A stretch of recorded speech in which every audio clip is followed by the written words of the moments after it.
Hello there, and welcome back to Skyrim. It is our usual weekly Skyrim stream. Now you may notice something might be a little bit off about my model. See right here, I'm looking at my phone that has the facial tracking. And here, I'm looking at the game. And here, I'm looking at chat. So, my phone is on the other side of the computer screen, which does mean when I'm looking at the phone, that's the time you'll see me looking dead on. Otherwise, I'll be looking to the right instead of the left, like usual. It might look a little weird because I'm not looking at the game. I'm gonna see how I feel about this setup. I might change it. Go the fuck away, Pop-Up. No one likes you. Everyone hates you. Your mom wanted you dead. Come on. Go away, Pop-Up. Okay, yes. So, yeah, I'm not sure how I feel about it. I might switch things around. The idea was originally when I got this desk and I started doing my whole setup for it, the idea was because my mouse is on the right side, I'm going to tend to be looking to the left because, you know, I'm kind of leaning to the right while I use the mouse, and so the left is kind of where I'll be leaning. I'm not sure how I feel about that. Like, it was fine in theory, but it is still a little weird that I'm not actually looking at the game while I play it. Also, my mic is on the left side as well, which means it's a little bit further away from me than usual. That was less a matter of me thinking I didn't need the mic to be here, and more like that's the only place I had space for it. It's not that I don't want it on the right, it's that there's more space for it on the left. But we will see. I'll see how I feel about this setup. Anyway, enough rambling. Let's get into the game. Because you probably couldn't hear me say any of that stuff over the really loud intro music. But, who needs sound balance anyway? Anyway. So here's the plan for today. There were two things that I had in mind as things that we could potentially do. Also, I just a little warning in case this ends up being an issue, but I did notice my computer is kinda not happy about running all these things at once as it sometimes is. Like, I'm running Skyrim, Vtuber Studio, OBS, Firefox. The only thing that's not usually that's not open like it usually is Discord. I did close Discord just so I could hopefully see if that can maybe free up a little bit more for my hard drive. Anyway, with that said, yeah, we've got a few things. So, I'm gonna kind of continue on with the main story, which means we're headed to Solitude. We need to talk to Malborn, and over here is the Thalmor Embassy that we're gonna try and infiltrate because we think the Thalmor probably knows something about the dragons. We're gonna walk all the way there, but not yet. I like this journey. This is one of my favorite journeys in all of Skyrim. Just like, not necessarily starting from Riverwood, but like starting from Whiterun, cutting all the way through here, up to Rorikstead, right around in this reach kind of area, there's a road that branches off and goes down into this beautiful valley. Absolutely gorgeous. Then you finally make it all the way to Dragon Bridge, and like you cross it and you're finally like up in the mountains. But this section right here is probably the most beautiful part of the entire game. Arguably so. It's a gorgeous game. But yeah, it's one of my favorite places to be. But before we do that, so disclaimer, what my plan for today is probably not the most efficient way, but here's essentially the plan. I noticed last week when we were doing all our grinding and crafting all our brand new gear with the steel plate stuff. Steel plate is pretty great, you know? I love the steel plate. But I did notice when we were shopping for our steel plate and whatnot, ebony armor is showing up now. Ebony. Let's take a quick look at our smithing skill. Okay, we're at 66. How far away are we from being able to craft ebony? 14 levels. We're 14 levels away from ebony smithing, and that I will not stand for. If ebony, like, okay. The crafting skills can be kind of slow to level up in this game. That is true. However, yeah, I don't like how far behind we're getting.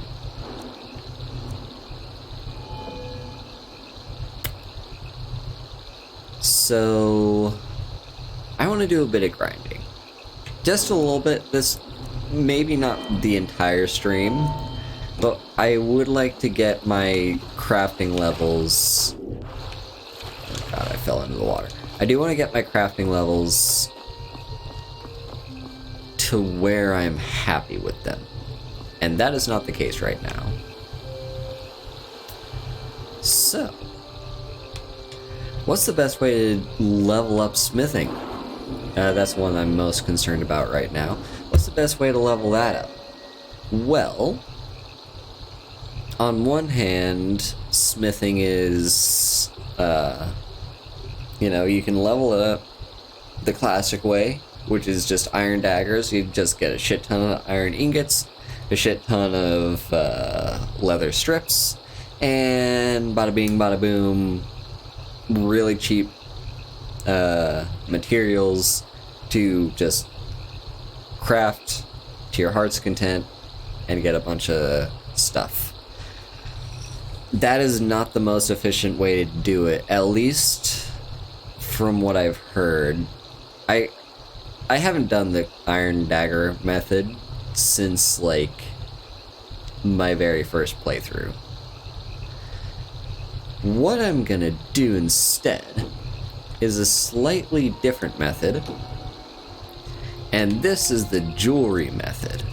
Crafting a whole bunch of jewelry, because I believe I believe smithing is tied to how much you get in smithing is tied to the value of what you're crafting. Jewelry is valuable. So, what we're gonna do is I need to find a mine. First off, I need to find a mine, preferably ones with gold or silver, but iron works too because we do have the transmutation spell.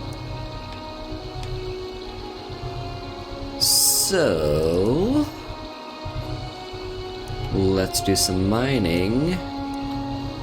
What's a good mine to check out first? There is Ember Shard Mine right here. That one's probably got some iron in it.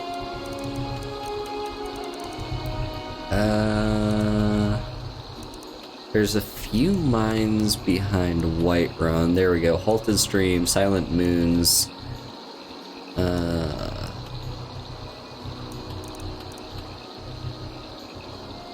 Yeah. Let's see. And then there's like a few mines over here, I think.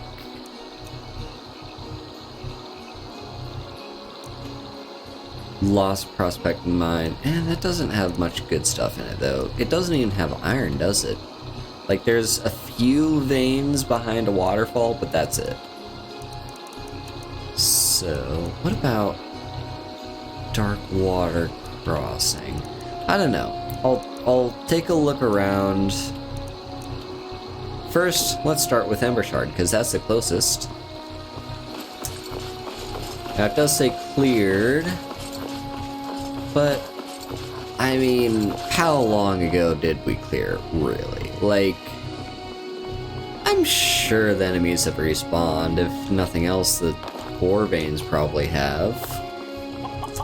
So yeah, we're just gonna clear that place out, I think. Just grab as much iron ore as we can, transmute it. Which transmuting it will level up our alteration, which is currently at level 60. Now, am I getting a little bit ahead of myself with wanting to grind my smithing? Probably yes. Like, we're only level 30 and steel plate is fine. Like, it's pretty solid.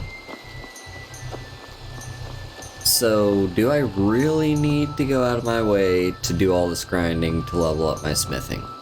Probably not. We'll probably be fine for quite some time. And like, if you think of it, we've only done one guild, too. Like, let's take a look at the different types of armor we've got here. We've got, what I'm currently wearing is steel plate, which is like the 4th best in the game. So it's pretty solid. It only gets one-upped by ebony. And then ebony is like next best to Daedric and dragon. Hello, Raylene. It's good to see you, sweetie. Dragon, I love you too. Dragon is, I think, the best? No, Dragon has the best weapons. Daedric actually has the best armor. So, yeah. That's the plan. We're not gonna grind all the way up to ebony. I am gonna, like, give myself a little bit of space here to kind of enjoy the steel plate that we just got last stream. But I do want to make sure we're not falling behind, and like I said, smithing can be kind of slow to level up. So, let's check this place out, shall we? The bandits have respawned. Awesome. Alright, stone flesh. Mine.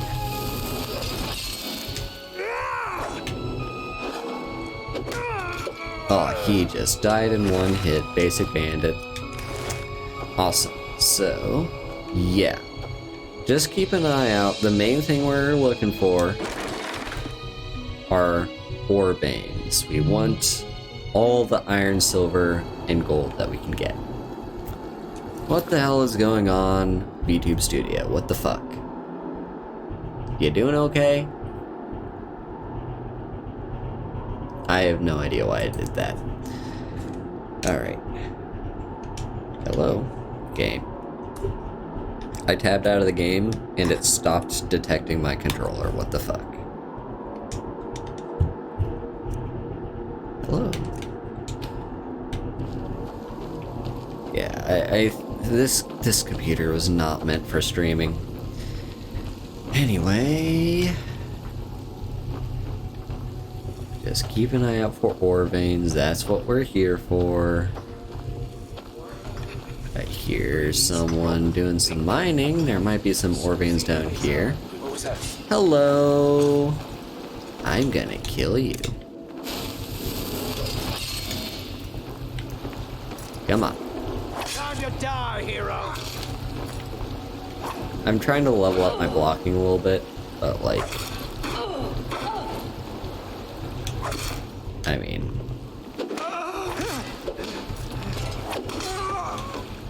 Yeah, I think they're just basic. Nothing good on you, you got some gold. I'll settle for that. So what do we got around here? There's the ore vein you're dealing with. Awesome. So let's mine some of that.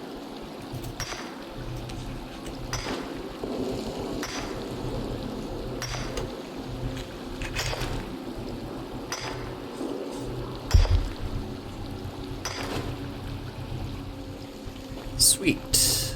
Alright, there's nothing over there, I don't think. I feel like I check that place every single playthrough, and I find nothing of interest every single time. There's not an ore vein around here. Ah, here's an ore vein. Yeah, so... how's everyone doing?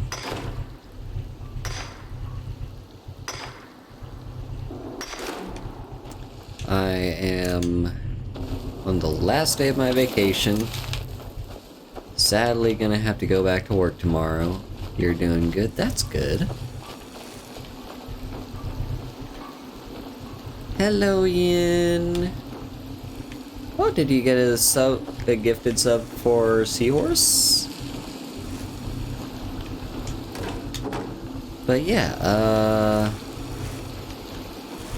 yeah. Tomorrow is Haru goes back to work day, which like it's still gonna be chill. Like I'm not gonna do.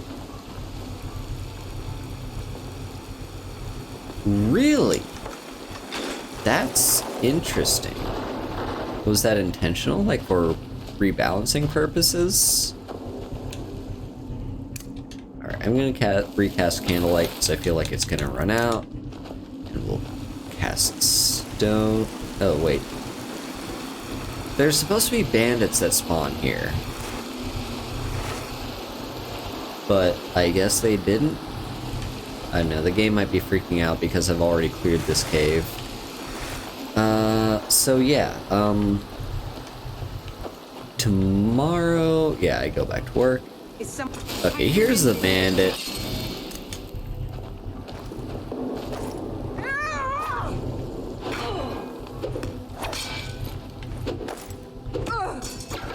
Interesting. That's very interesting. Yeah, so... here's an ore vein. But I think... when I was looking at the work schedule for like the whole month, or it was the whole 2 months, it was like July and August,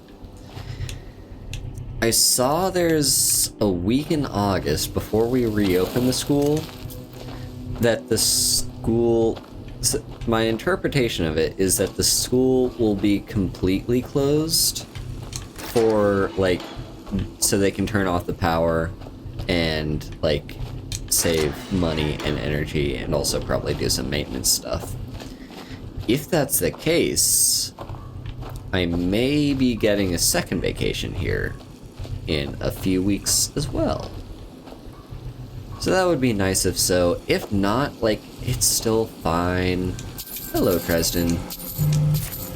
Because I'm, like, even if I still have to work all the way through that, it's like, right now I'm not doing it. What is amber? What the fuck is amber? Is it a crafting material?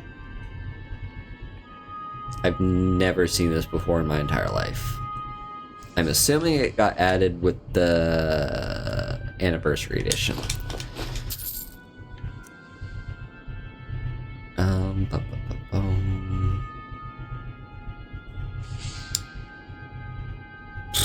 I guess I'll take that.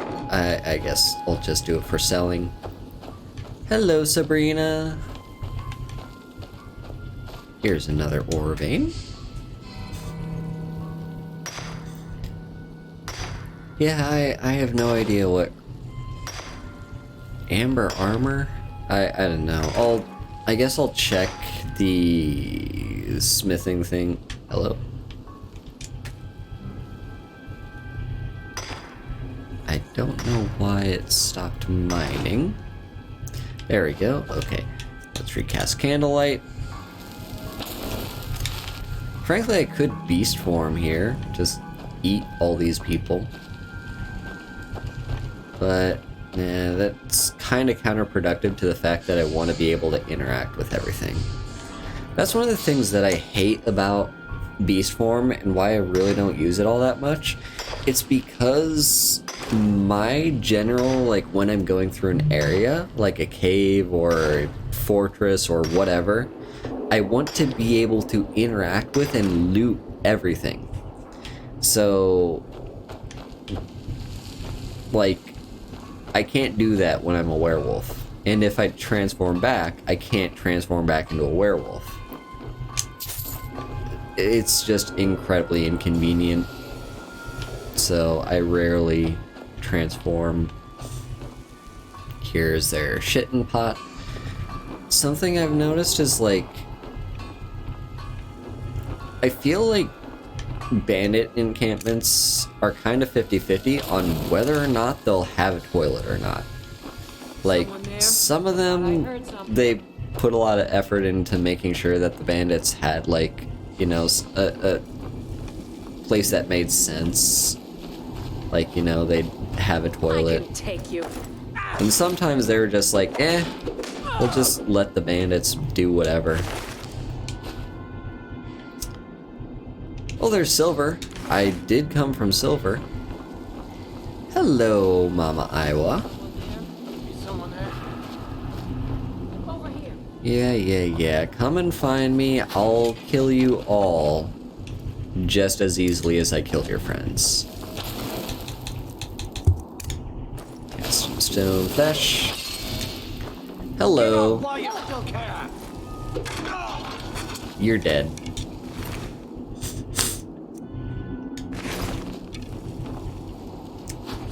Yeah, I'm not sure then, Sabrina. Maybe not. We'll have a see, I guess. Here's a hammer and tongs. Which, by the way, since I've been watching someone do a playthrough of Oblivion recently, like, Oblivion has the... What? How long has this just been here? Is this with was this added with Anniversary Edition? You won't live to see tomorrow. I've been through this cave like a million times. I've never seen this chest before in my entire life.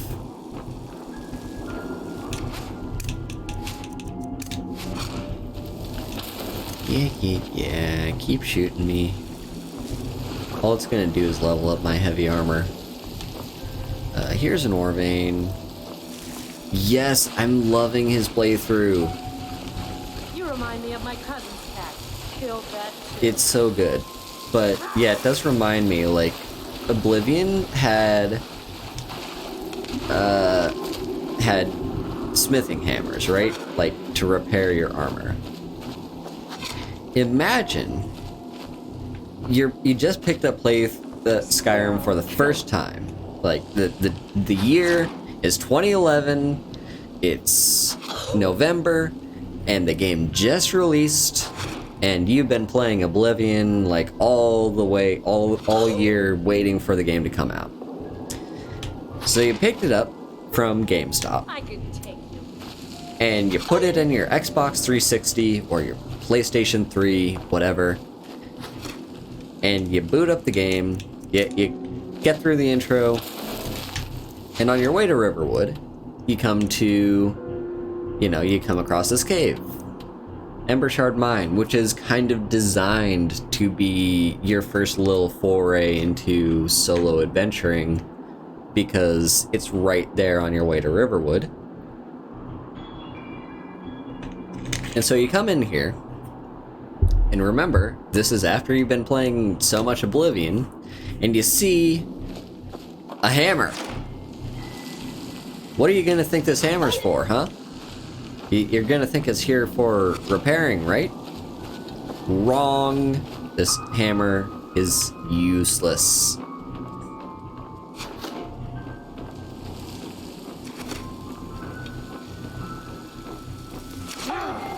Yeah, that was hilarious, and like,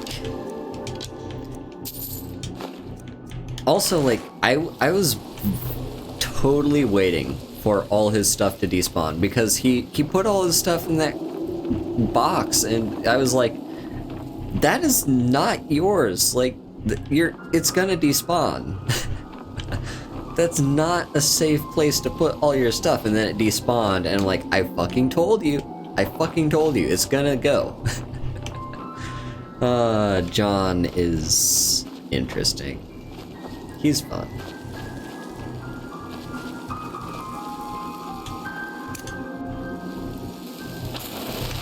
Alright, get back to doing some more mining. We're doing very well. Like, we can take out all these bandits in one hit. The thing is, though, these are all basic bandits. So, I'm not actually sure if this will be the case for a lot of our other enemies that we run into. What have we got over here? Yeah, I'm trying to remember where all the war veins are. I think I passed through... There are none up top.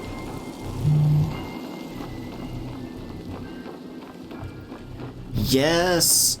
Also, like, that guy in the outskirts of, like, right around where his house is, like, when John was about to murder that guy for presumably stealing all the stuff that despawned from the chest, I was like, do it, fucking do it. Trigger the Dark Brotherhood. I want to see his reaction when he kills a random NPC and then the Dark Brotherhood just shows up. Like, that would be so great.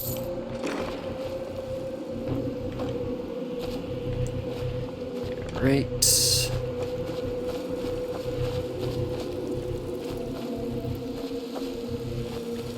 Now remember, there is that chest down there and it requires a key.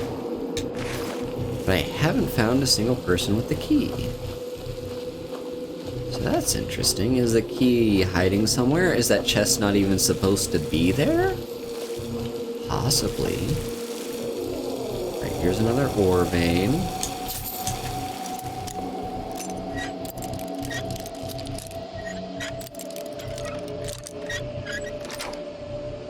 The Dark Brotherhood questline in Oblivion, by the way, is pretty good. I'm a big fan of it.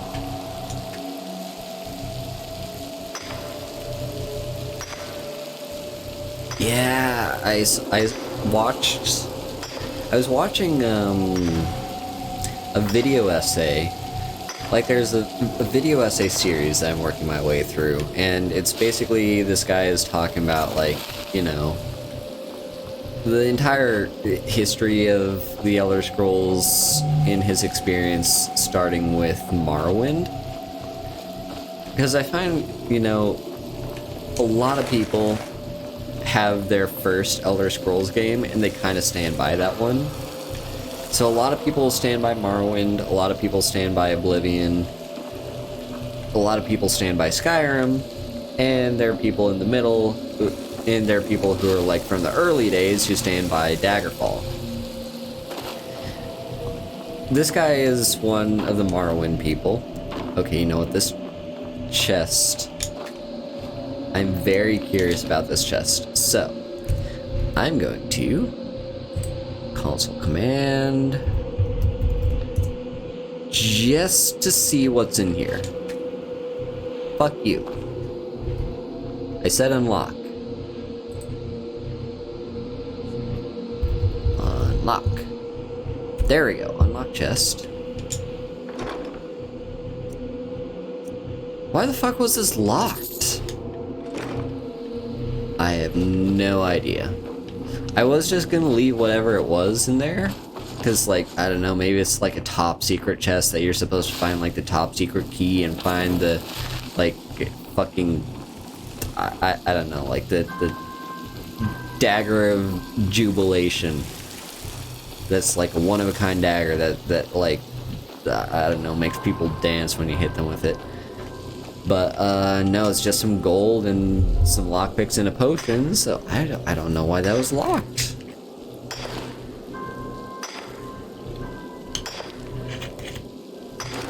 But yeah, no, like, I'm watching this, series, and I watched the Oblivion video, and in his Oblivion thing, he was, like, he was talking about the guilds, right? He was talking about the different guilds. Oh, look at how gorgeous this game is, I love it. Alright. Thank you for stopping by, Raylene. I love you. We're gonna fast travel to Whiterun. Oh shit.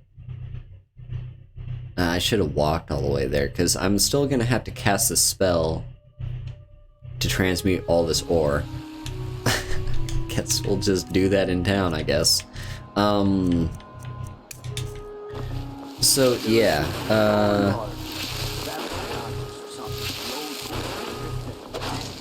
Yeah, he was talking about the different guilds, and like, I think he said the Fighters Guild was kind of the least interesting.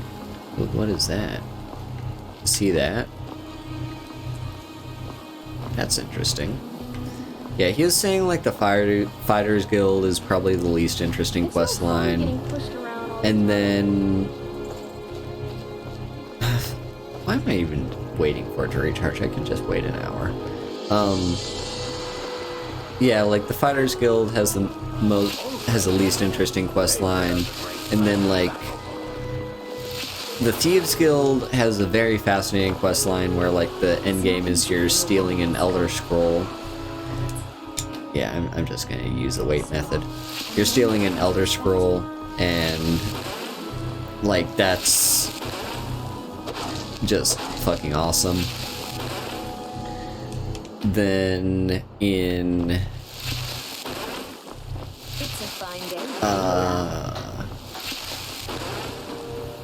then yeah, the Dark Brotherhood is fascinating. It's got that quest, like you mentioned, the Whodunit quest, and then like the fact that at the very end, in both Oblivion and Skyrim, the Dark Brotherhood questline kind of ends with the Dark Brotherhood being completely wiped out. But in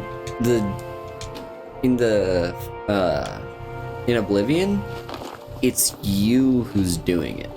Like, but you don't know you're doing it, is the thing. Like,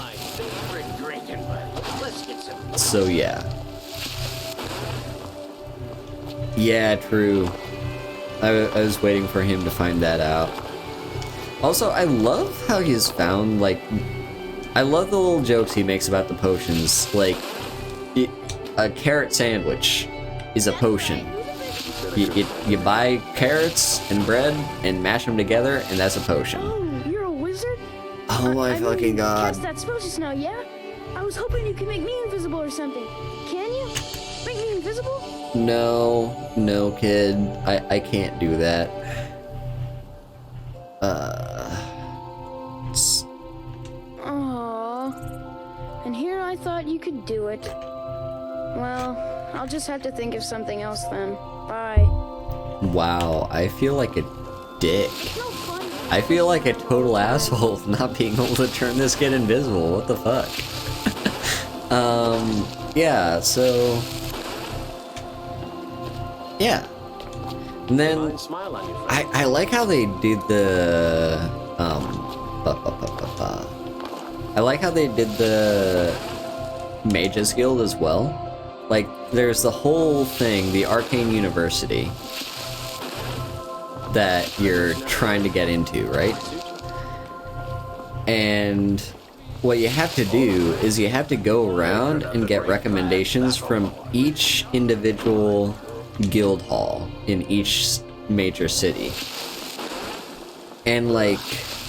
Tending to your hounds? I don't know, I just found that really interesting. I don't remember the actual quest line, like, after you get into the Arcane University, but just the whole build-up of trying to get into it just seems very interesting to me. Oh, you're a wizard? Oh my fucking god, leave me alone. Mean, cast that spell just now, yeah? I was hoping you could make me invisible or something. Can you? Make me invisible? Sure, you're invisible. Really? I mean, I still feel like I'm here.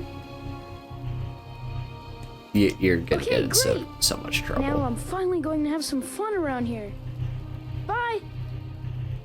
He's gonna get in so much trouble. What if he, like, ended up in the dungeon? Damn those footprints to oblivion. They want to back those one folks. They'll get what's So, yeah, yeah. Go cast your Oblivion's kinda See fun magic someplace and else. interesting. Damn, how many more ore do we have?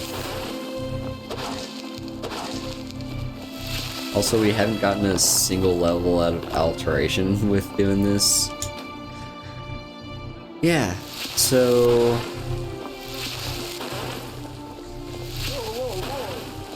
What's the magic? Yeah, pretty much.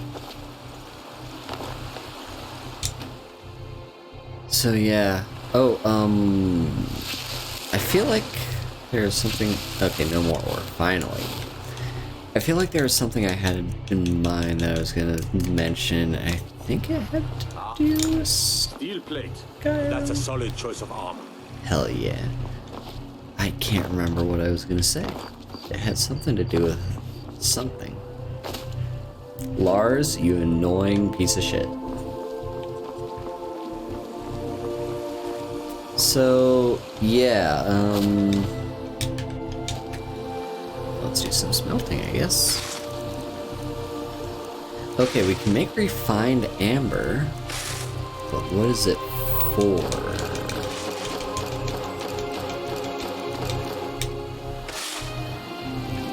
Guess we'll find out. Is there anything we can craft here? Miscellaneous? Okay. Ooh. Oh, that's interesting.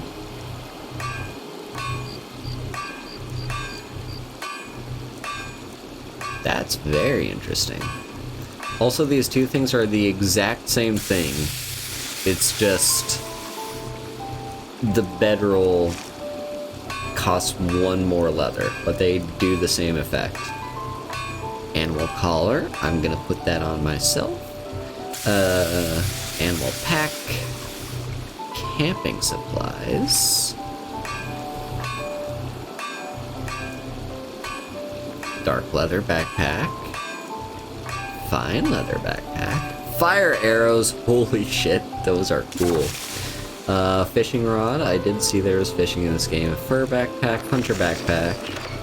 Ice arrows, leather backpack. Lightning arrows, oh those look so cool. Mage backpack. Orcish scaled armor.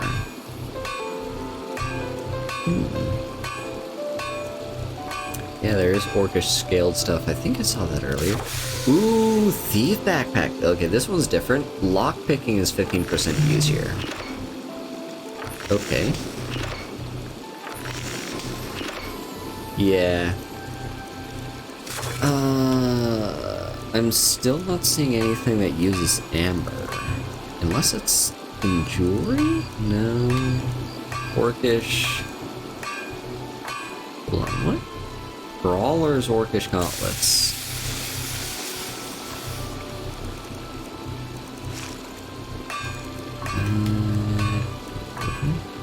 Okay, so are the Brawler's gauntlets for roleplay purposes? I feel like they would be.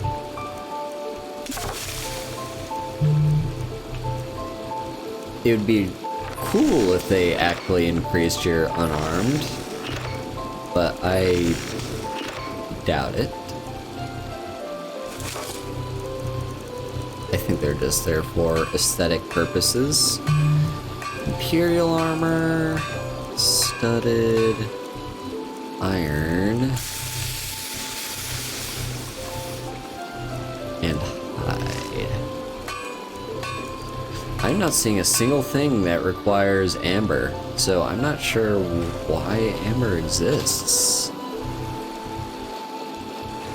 Huh. Anyway, I might consider getting one of those backpacks.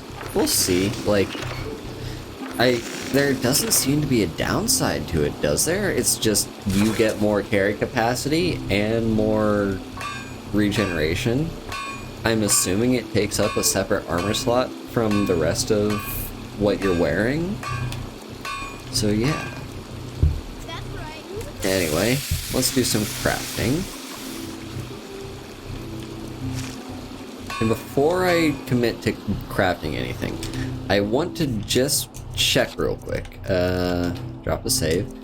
Check my quests. Make sure there's nothing I need. Like, I'd hate to use up all my flawless amethysts to find out that, oh, someone had a quest for me to collect flawless amethysts.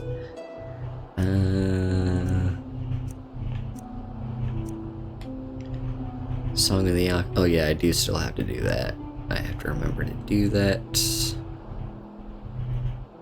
Frostfruit.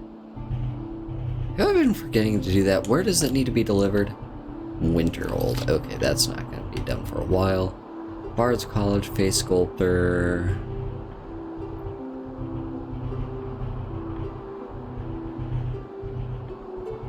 Moon Amulet. That's all the way over there. Participate in the drinking contest. Still forgot to take her soul gems. Okay, flawless sapphires are what we need for Madesi, and we don't have any at the moment. Find someone who can identify the gem. Retrieve his bow. Yeah, that's in Riften.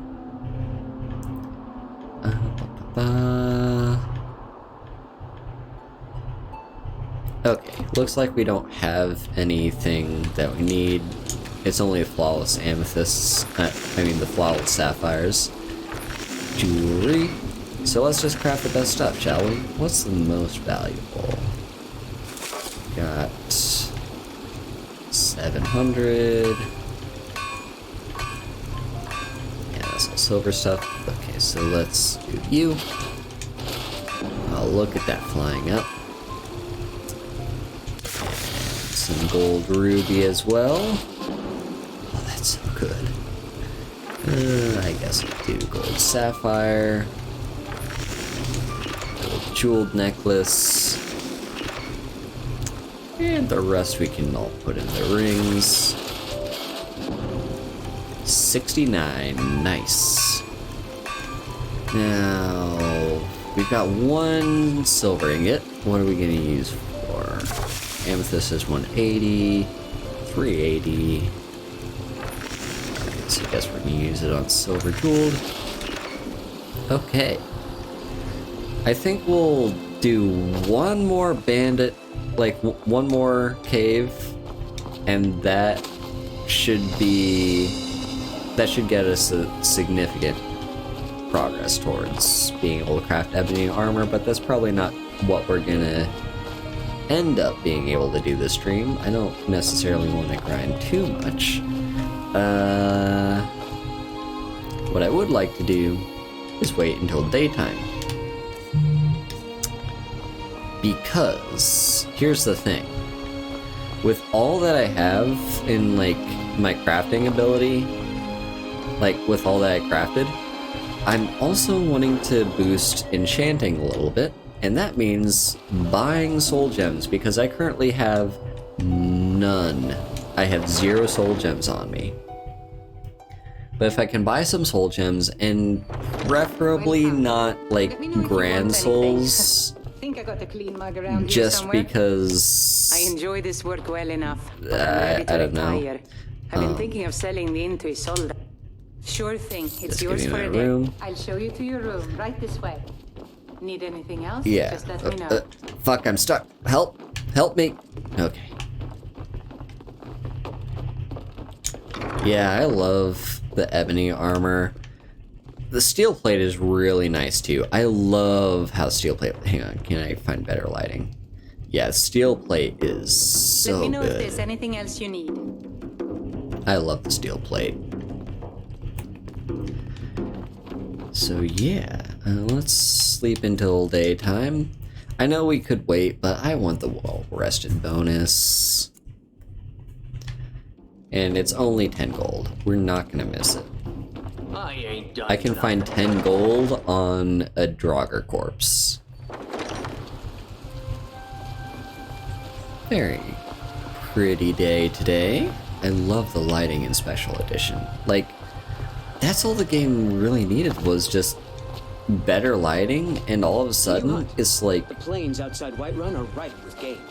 oh, so good. So, right, I was gonna Take find pity, lady, soul and spare me for a gems. You know what? Sure, since I'm gonna do some What? shopping. Why are you looking at me? Shadow hide you? Oh, thank you. Divines bless your kind heart. Hang on, drop a save, drop a save. Sure, whatever. My favorite drinking buddy. Let's get some mead. Shadow hide you. Of course. What?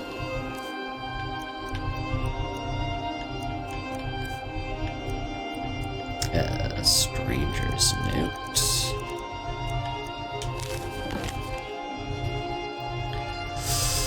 You're here about a job. You don't know what it's for, but I'm sure you're intrigued.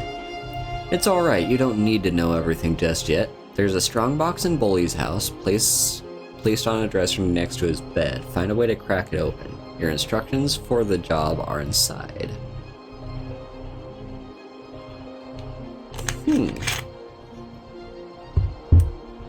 Very interesting.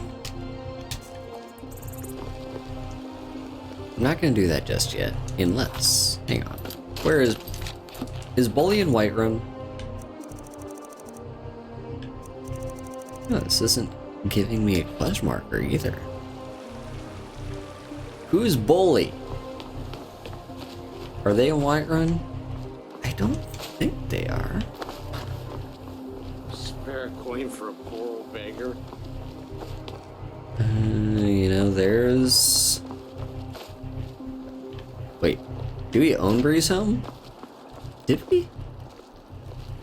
Did we buy Breeze Home? I can't remember. There's Isolde. Does anyone know who Bully is? I'm getting carried away. I need to... Riften... Okay. Yeah, I just want soul gems. So we're gonna start with you. Maybe Bellathor has some soul gems for me. Got something for just about everybody in here. Give a Some may call this junk. Me, I call them... Oh, actually, hang on. Before I do shopping, remember to slip on the Amulet of Zenithar. Do come back. Now give me your Take a amulet, look. or give me your soul gems. Soul gems. You got a greater? Ooh, that's expensive, but I'll take it. Also, you do have iron ore. I could use that to do some more Remember, stuff. I'll give you the best. So the iron ore, I can Do some more transmuting.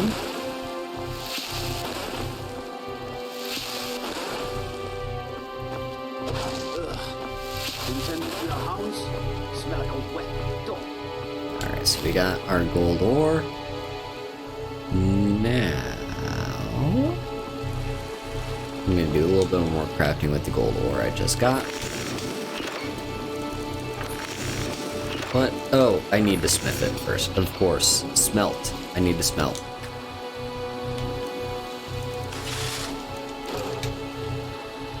Okay, now I should be able to make gold rings. Alright, now I'm not quite done. Who else can I buy potential soul gems from? The alchemist won't. There's Farengar, I think he's the only other person in Whiterun that could sell me soul gems. Who are you? What guidance could you offer me? I have no idea who you are. Are you one of the people that works up there? Don't suppose you can sharpen my sword. That old blade can barely cut. Also, let's just take that. So, yeah, just gonna head up to Dragon's Reach, I guess. Fear not. Dragon or giant will be. By the way, I did finally find a mod that I'm looking for, and it's a mod. You know how I complain a lot about how NPCs will just say random shit to you as they walk past you? And I'm like busy trying to listen to some dialogue, and then just like a random guard walks past and says, "Let me guess, someone stole your sweet roll." It's like, no, fuck off, I'm trying to listen to this dialogue and you're interrupting it. I did find a mod that makes NPCs like it can either make them stop greeting you altogether, or it reduces the distance where they will greet you, but they still will greet you. I did find that mod, however it's not installed at the moment because I found it literally as I was starting the stream. So I will be installing that later. But anyway, Farengar, buddy. He won't be missing that. That one's fine. Yep, pretty much. If the NPCs shut up, it's a great mod. What do we got around here? Do you got any more soul gems? Nope. Okay. Farengar, what do you got for me? Ooh, do you have anything? That is an empty chest. Oh, man. Okay. Come to Dragon's Reach to discuss the ongoing hostilities, like the rest of the Great Warrior. Spells and incantations for those with the talent to cast them. Oh, you've got hella soul gems. I don't need the grand ones, just the smaller ones will be If you have fine. the aptitude, you should join the mages. Now, College. let's get to crafting. First, disenchant. I don't think I have anything to disenchant. Okay. This is gonna be good. Now, what's the best thing? I think carry weight is probably the best. Archery, 12, 13. Yeah, 1278. Anything better than 1278.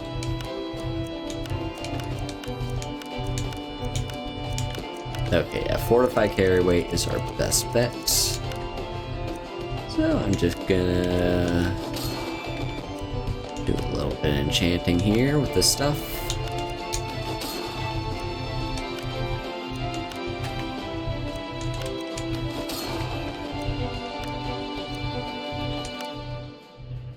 No, we don't want the gold ring. We want one of you.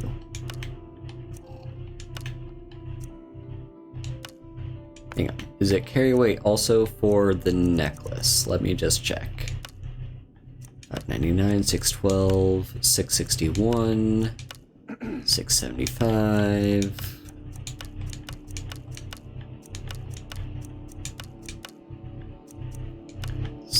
75. Yes, the necklaces also carry weight. Just making sure. And Come to Dragon's Reach to discuss ongoing hostilities, like the rest of the great warriors. shut up, Farengar.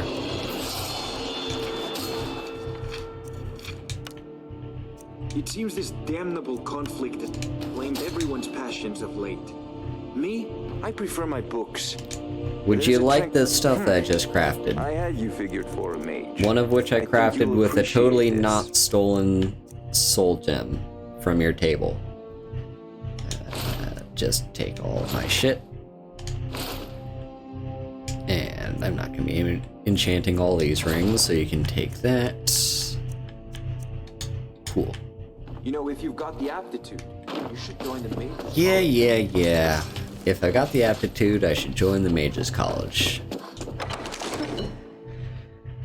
Alright, oh, we're actually very close to a level up.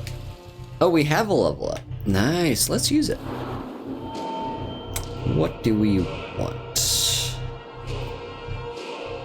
More magicka could be helpful later on, when I'm eventually getting even more expensive spells. We're fine for health for now, I think. Stamina could also be good. Let's get more magicka. Now, as for enchanting, yeah, what are we going to use our perk for?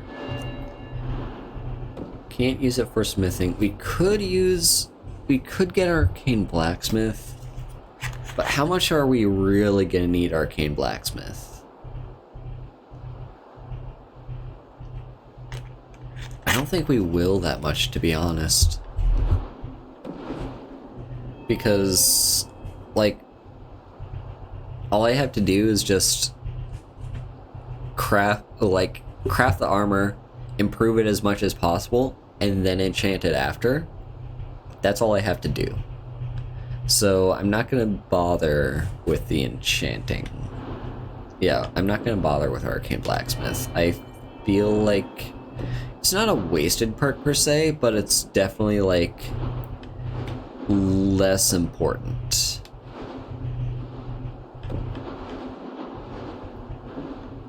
Okay, we could take a heavy armor perk.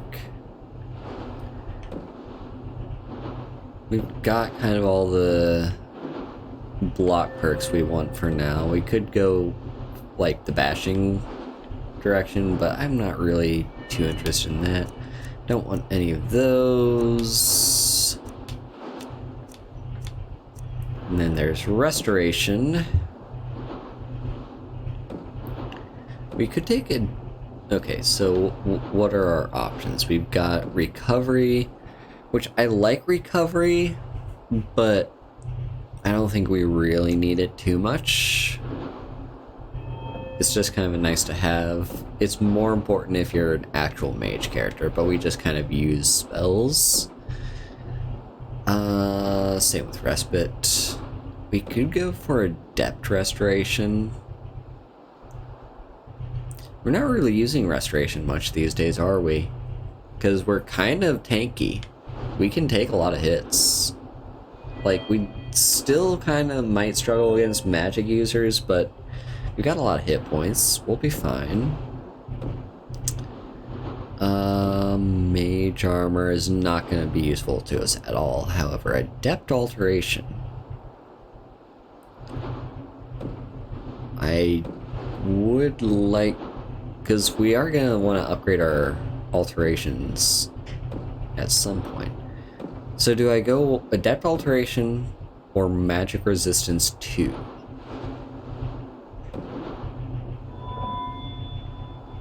I think those are the main ones we're looking at. Yeah, so adept alteration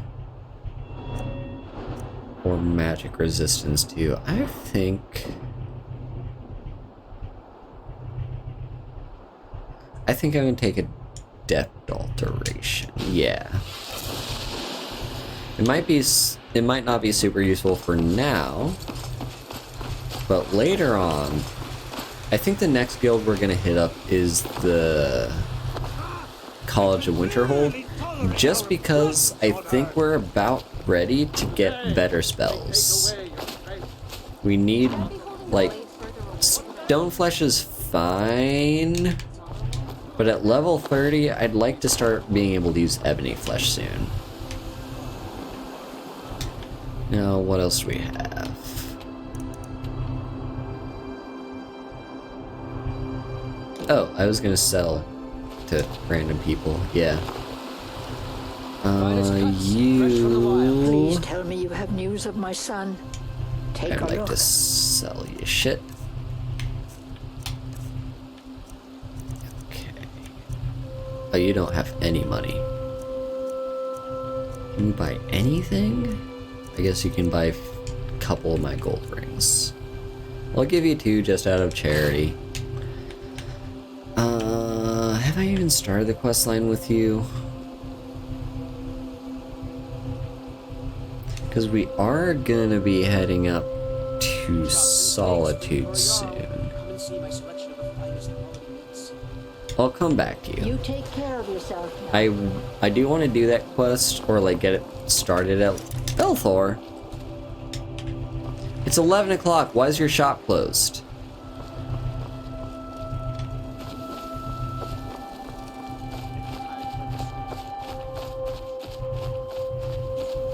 Belthor's just sleeping in today, I guess. Well, I don't suppose anyone would mind if I just kind of broke in.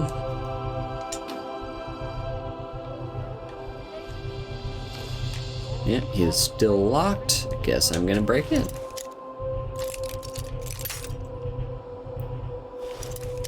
This is not breaking and entering. His shop should be open.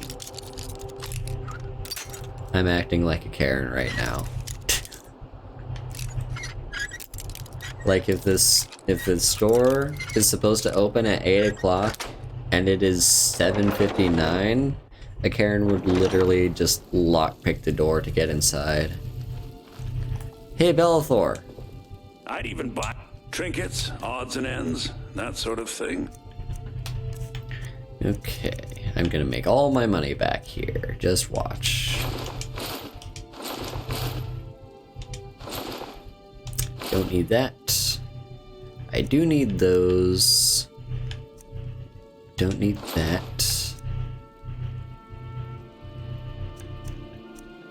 And I guess for the rest of these, just all the gold rings, right? Almost all the gold rings. And there we go. Do come back. See, I made all my money back and more. Just with a little bit of enchanting. Now,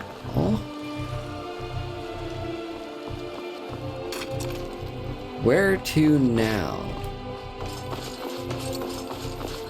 Well, I'm thinking to the north. There's a couple camps up north. Some bandit camps, and bandits like to hang out around ore veins.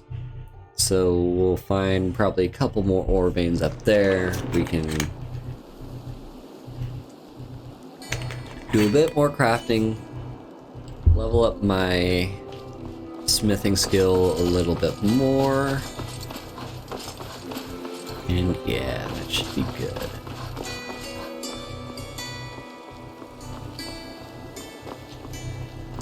Just hop over here.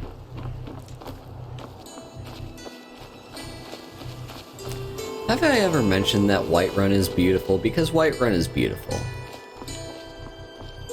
I love the, like, tundra of Whiterun. Well, tundra's not... Is it tundra? It's like plains. Kind of, but not... It's like plains, but it's not the plains that I'm used to. Like, because I'm from the Midwest, so I know plains, and these are not the plains that I'm used to. But, you know, different plains from different places, I guess. Hello.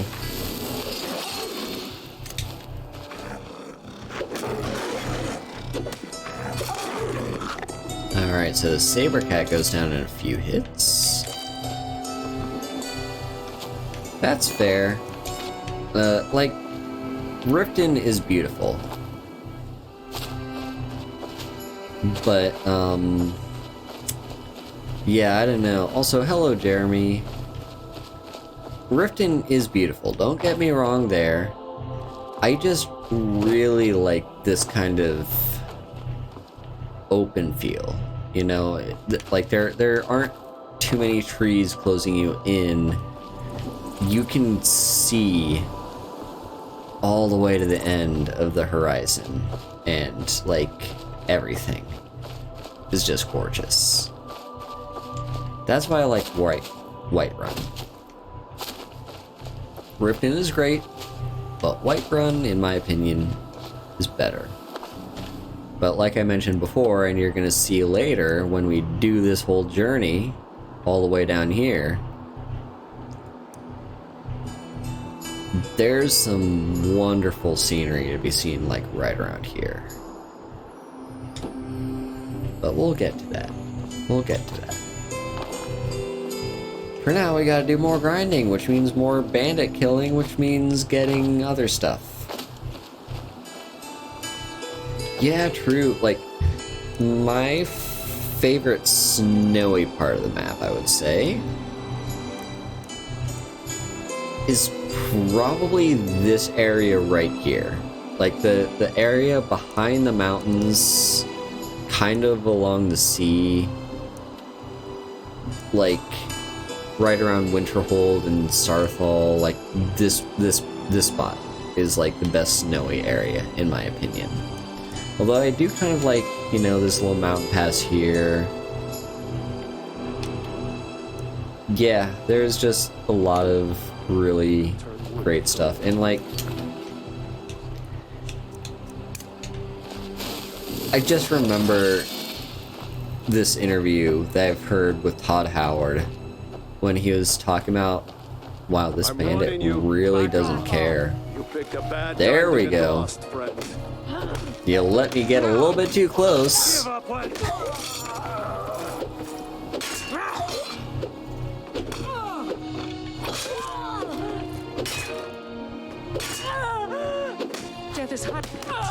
Death is highly overrated.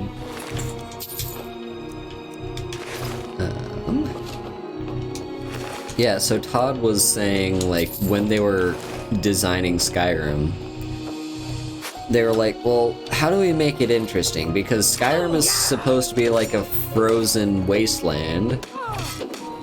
No one's gonna like a game that's literally just a frozen wasteland. There needs to be some variety here. And that's how Skyrim was born. And they made the snowy areas interesting. They made non-snowy areas that still make sense for a province that's supposed to be at the northernmost part of the map. Like, these sorts of mountains, these sorts of, like, plains of Whiterun, the forest of Falkreath, and the highland forest of Riften is, like, it's not snowy, but it still makes sense for the region. Like, you still would find these kinds of, like, warm colors even if we're to the far north of the map. So, anyway. By the way, that bandit just was like, he didn't bother attacking me until I got inside his camp. And, like, I'm not saying immediately inside. I think he's afraid. I think the bandits are, at this point, are just afraid of me. The fact that I can kill them with my fists alone. And they just want to give me every last chance to just be like, I'm warning you, back off! Back off! Please don't kill me!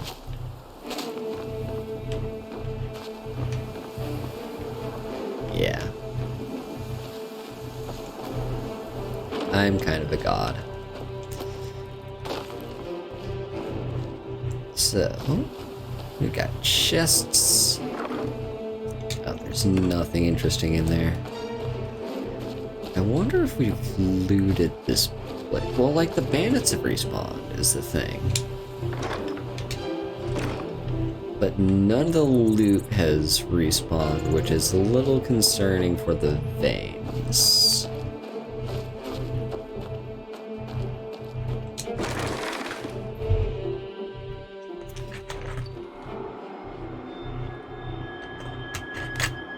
True. Yeah, if someone had fists like mine, I would be scared of them. Yeah, so the enemies have respawned. Let's see if any of the warbanes have. The loot hasn't, at least not outside.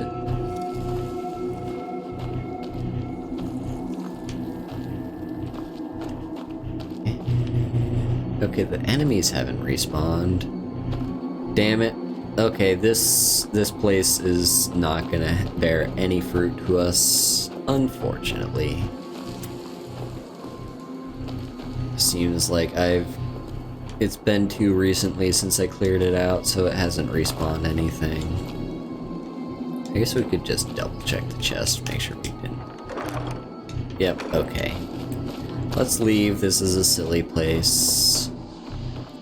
Now does next door, does the Silent Moon's camp have any warbanes, or is that more of like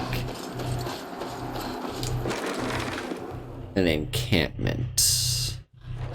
I don't think Silent Moon's has any warbanes. So where could I go that does?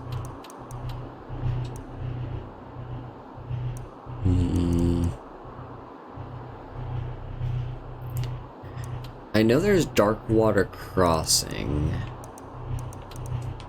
And there's also Shorestone. I can't remember what they both have, though. Darkwater Crossing, I want to say, might be Corundum. Maybe. But I'm pretty sure Shorestone is iron. I'm gonna just stop by Darkwater Crossing, though, just to see. I might be surprised.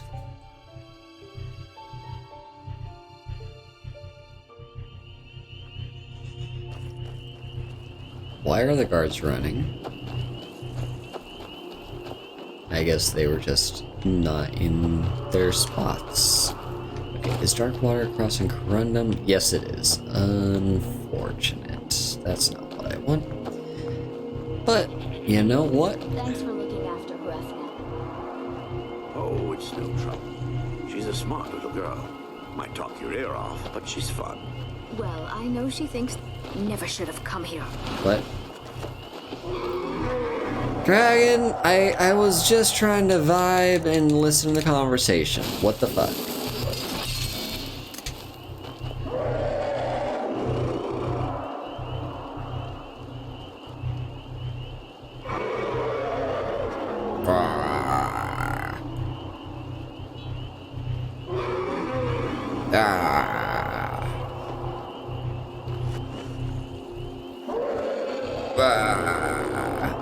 Oh yeah, no, there are plenty of mines around Markarth, and if I had any area in the Reach at all, that's where I'd be going, because there's a lot of silver mines around here.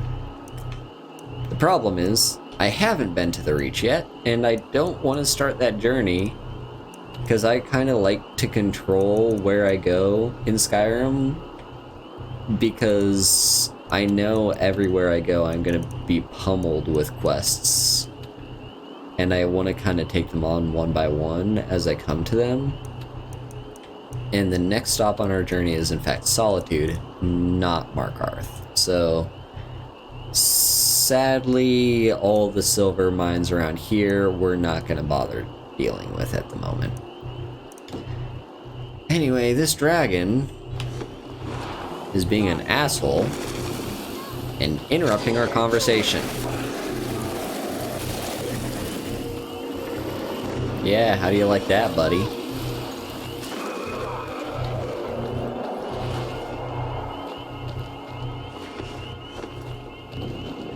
Alright, dragon is landed. Can I Get a few punches on you. Yes, hello, hello. Punch, punch, punch.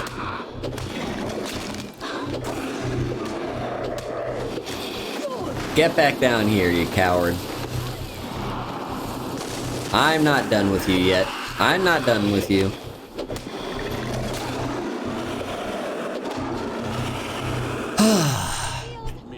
That's for interrupting my conversation. Yeah, how did you like that? Anyway, let me eat your soul. Yum, yum, yum, yum, yum. Mmm, cherry flavored.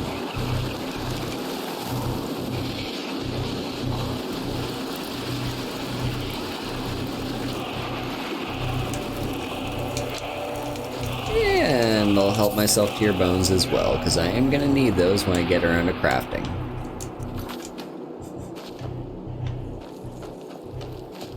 Anyway, back to what I was saying. Corundum is not what I need at the moment. However, Corundum is very useful. There's a lot of things that require it.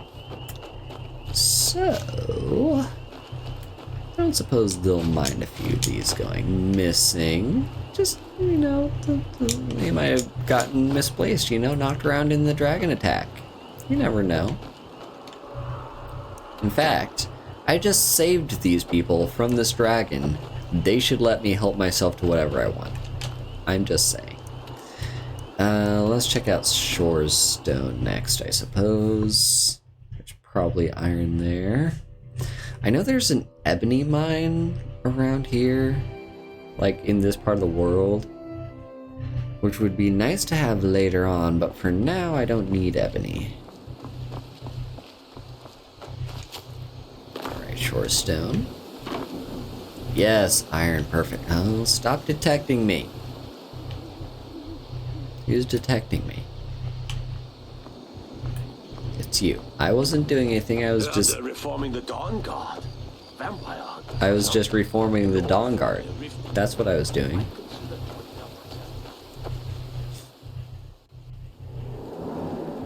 Into Red Belly Mine. Are the spiders still here? Do the spiders respawn?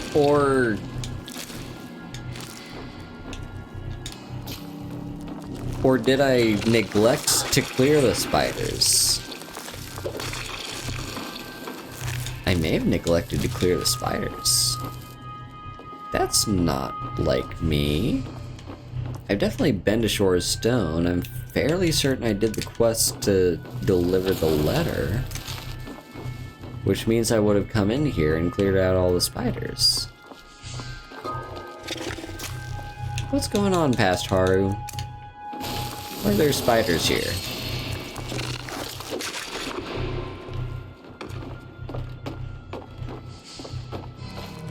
Well, if it's an opportunity to level up my skills, I guess I'll take it, but there should not be spiders. Just saying.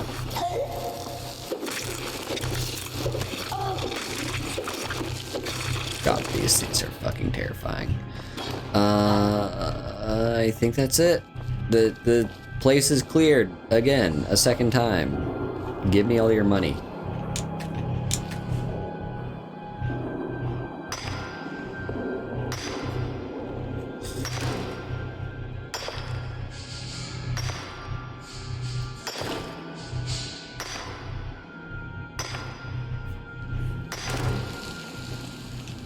Need to recast that.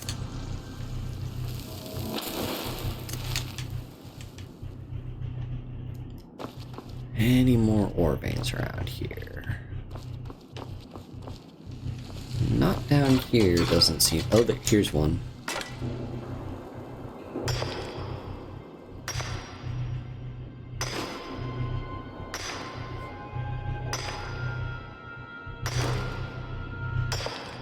Nah, they're fine.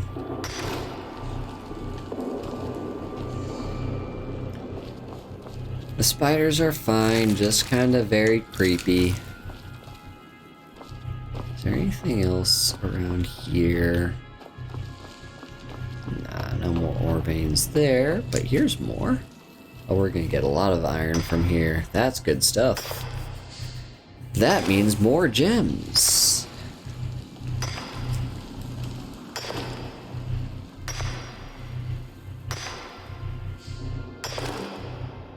Or not gems. That means more jewelry. That's the word, jewelry.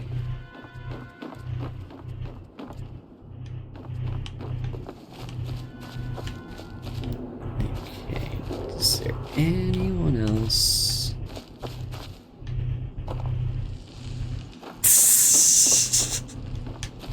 Silly Sabrina.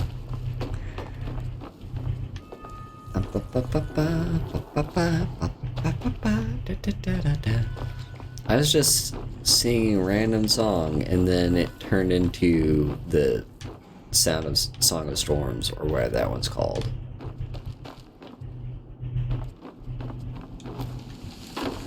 Is that it? I could have sworn there were more ore veins in here, but I could be wrong. Anyway, I cleared out your mine again. Everything all right? Yeah, there are no more spiders, and I made extra sure of it this time. Wow, it's 5 a.m. I was wondering, why is no one here? It's because it's 5 the fuck a.m. I guess for the time being, we can start transmuting these while we wait for people to show up, and I will start demanding a reward. Your hounds? You smell like a wet dog. Oh hell, is this adept?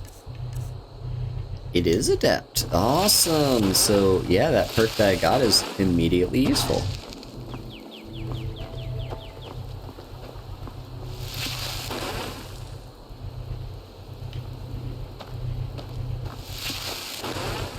Why is no one awake at 5 a.m.? Maybe they'll be awake at 6 a.m. I hope I'll be awake at 6 a.m. together tomorrow. I've been sleeping in during my vacation and now my sleep schedule is fucked.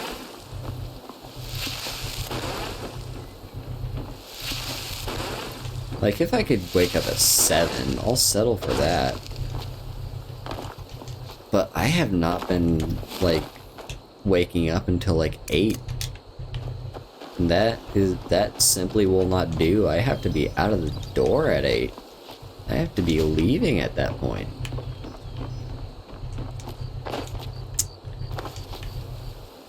Alright.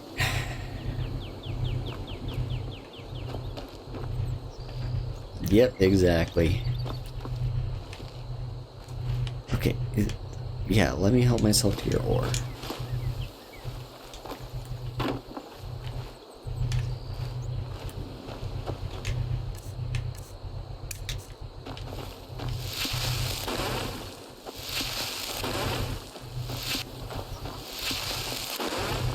Yeah. Whoa. Like, it's great that during my vacation I got to have, like, that much rest to where I was just, like, you know, getting full 8 hours every night and also staying up a little bit late. Like, that was great. What's not so great is the fact that, I'm gonna start having responsibilities again and start having to be at a place at a certain time in the morning. What's madness? There's all these different ores that got added with this anniversary edition. I'd be a lot warmer and a lot We got happier if I madness couldn't and eat. amber ores.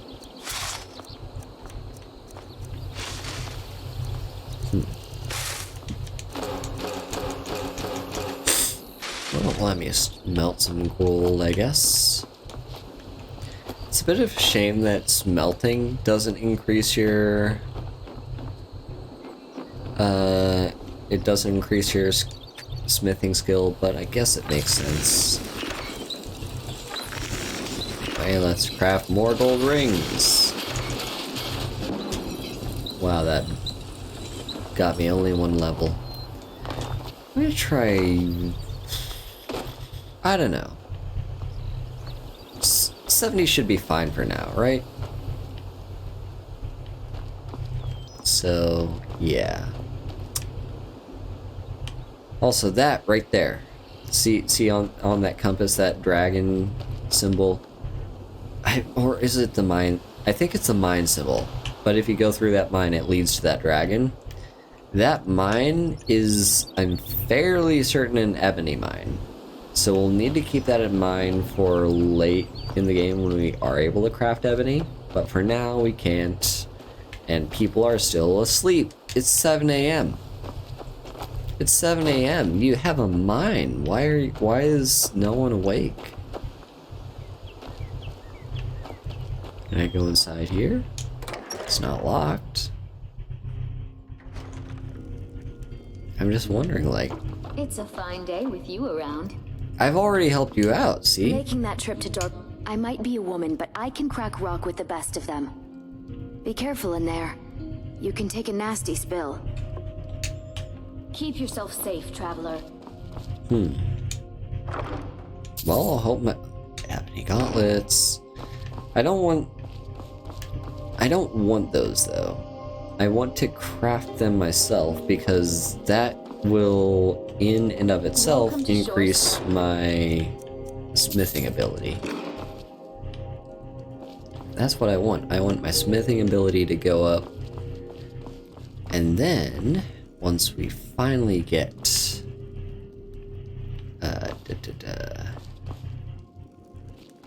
we'll be able to finally get stuff and things with the thingy stuffs.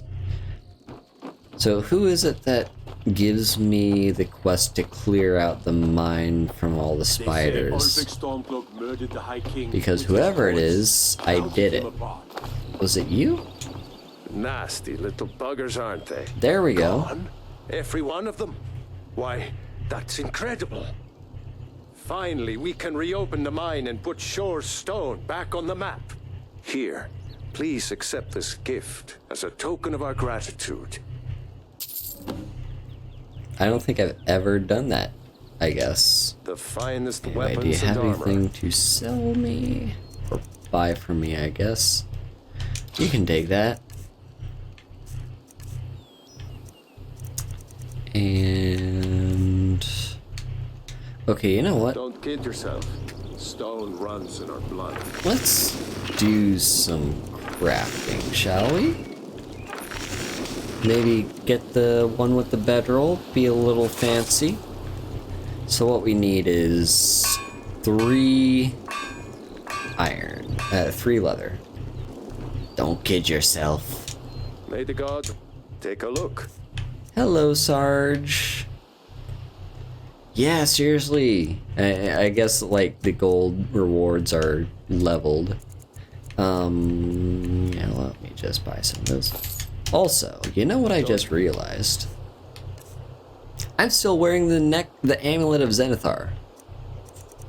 I should be wearing this. Yourself. Stone runs in our blood. Alright, now we're gonna go ahead and craft. Okay, what do we want? The adventure backpack seems pretty cool. That increases stamina and carry capacity by 75. The dark leather only does carry capacity by 75 and nothing else. Same with fine leather and fur. Oh yeah, the animal collar. I want to see if I can put that on myself.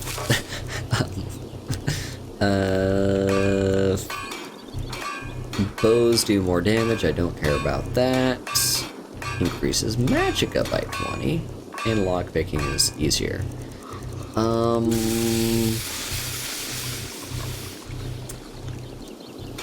I guess I'll just take the stamina one. And let's see how it looks. Let's just shove that on.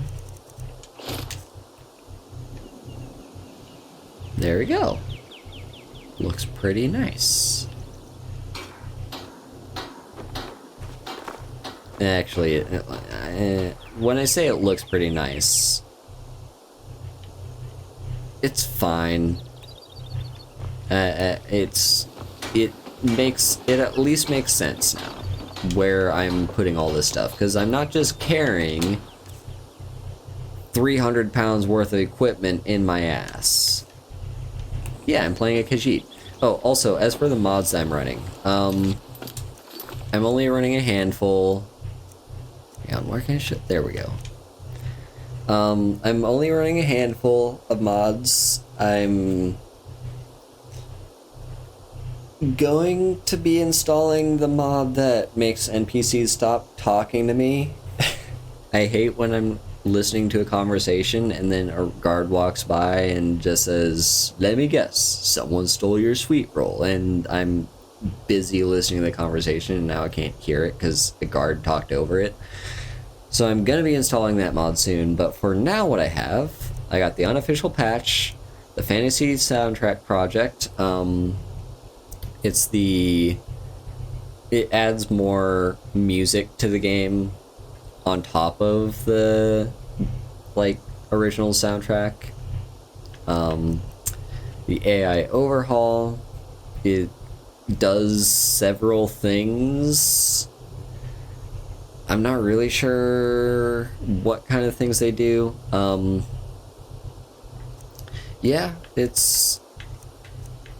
but it does add a bunch of new music, and I think it's great and it fits in. Yeah, I think it gives the AI NPCs some more more types of schedules, and also they'll leave town to go on errands and stuff. I think that's kind of what they do, and I think it might also make them run away when their dragon attacks. I'm not sure. Cutting room floor adds a bunch of cut content that Bethesda had developed for the game and are in the game files, but never got actually put into the game. So there's a handful of quests, most some locations and dialogue, just a few little bits and pieces here and there. So yeah, true, Sabrina. Yeah, and then I'm also using the anniversary edition, which means I get a whole bunch of other extra stuff. I'm assuming that's where Amber and Madness ore comes from. I'm not sure why. That's also probably where the backpacks come. Don't mind me, just okay. Yeah, and I'm playing a Khajiit because Khajiits come with a base increase for their unarmed damage, and I'm doing an unarmed build. Okay, I'd like some more stuff. Lost Prospect Mine doesn't really have anything good in it, though.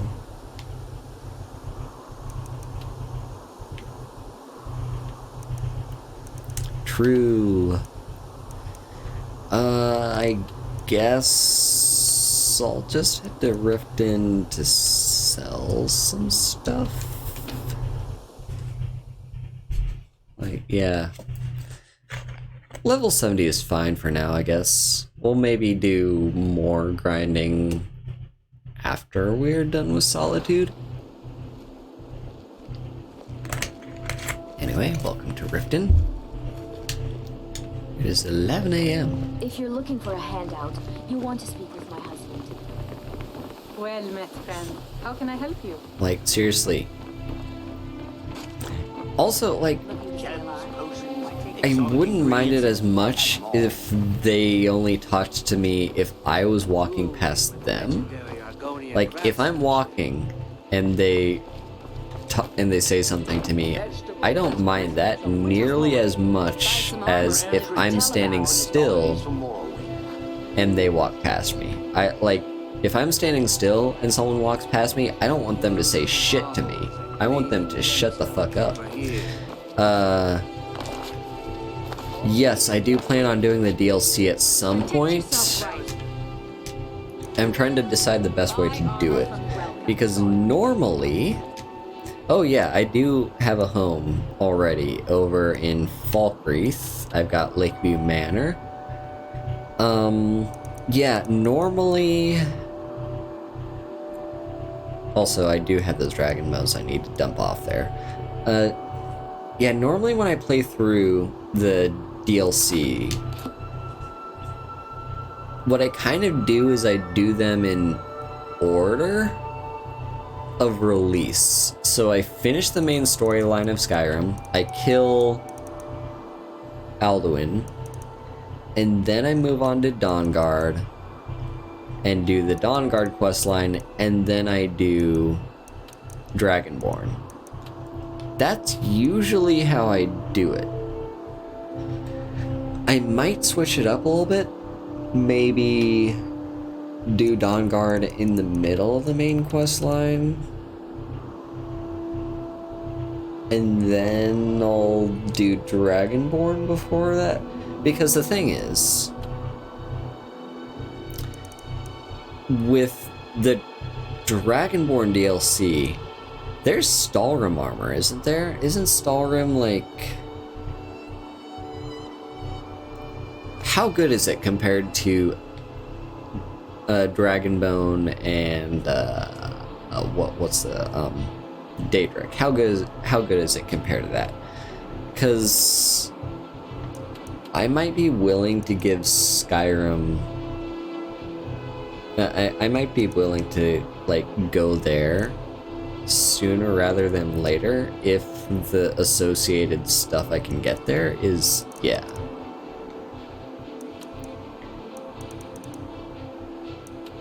So, yeah, I'll have a think about when I want to do the DLC and how I do the DLC. Heavy is 102, but 102 tells me nothing. How does it compare? Tell me what the heavy armor is for, like, Dragonbone and Daedric.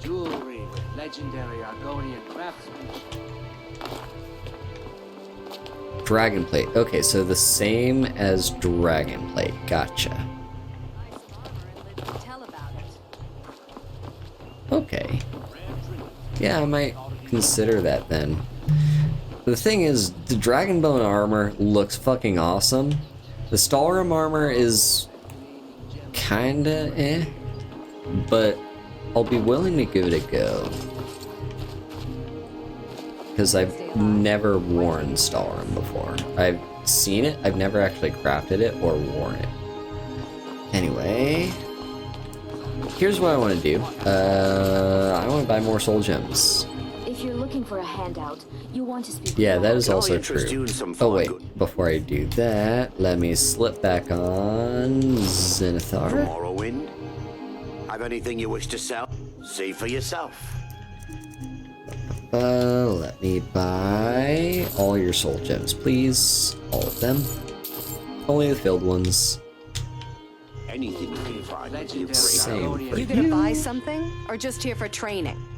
Just what you see here. Have a good night, Sarge. Thank you for stopping by. Okay, you got nothing. Come back when you're ready to spend more gold. What about the pond?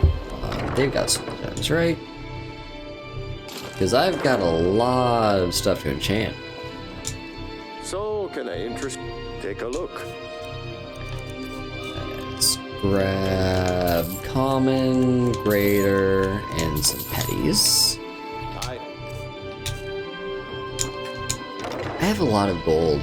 Well, I want to save the gold for spells first off, because I'm gonna be needing the spells. when we do eventually do the Mages Guild, or the College of Winterhold, I mean. The College of Winterhold is distinct from the Mages Guild, because they are not associated. And over here, you probably also have soul gems. I know you. Take a look. So, yep. Oh, so many. So many soul gems. Okay. I may have bought too many. Put those spiders. And so, yeah, I've only got 17 gold rings to enchant.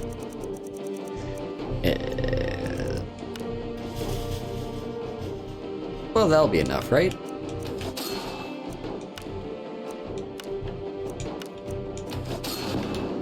It's mostly the question of if I can make the money back.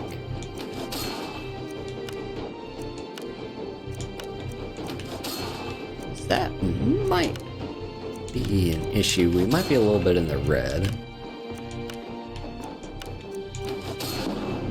To level 70. Can we get to level 71 maybe? I don't think we can. But we'll get close.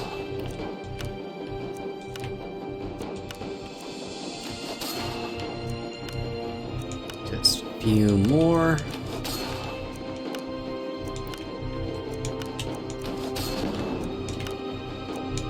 Okay, we did get to 71.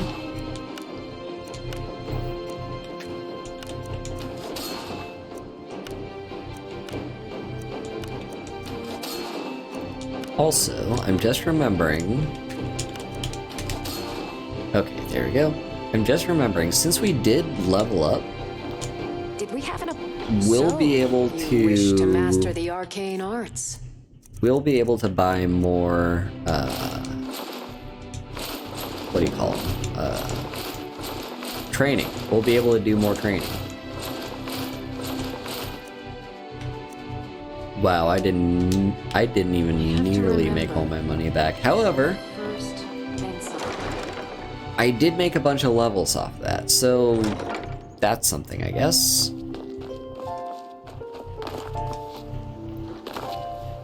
Also, what am I talking? Like, I've got 20,000 gold. I am fine on money. So, Balman? Come to see Balman perform miracles with steel, eh? Train me. You wish to do what I do? In smithing. Very well. This is gonna cost me, like, a lot. 5 times 2,000 would be 10,000. That's half my money. Am I gonna spend half my money to get my smithing up to 75?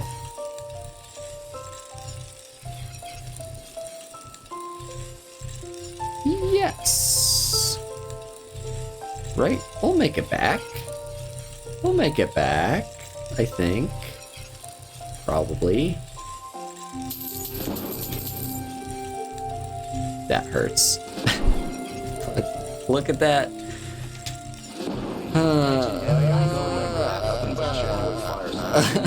The forge knows the difference. I mean, hey, it got us a lot further.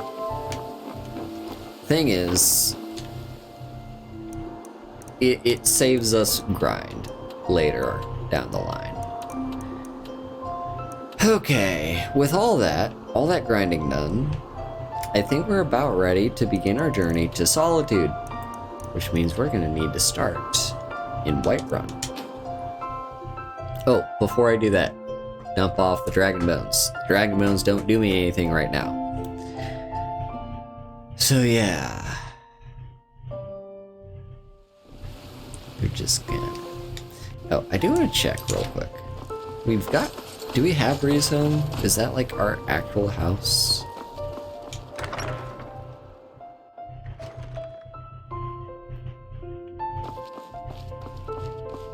I guess we do have. I am your sword and your shield.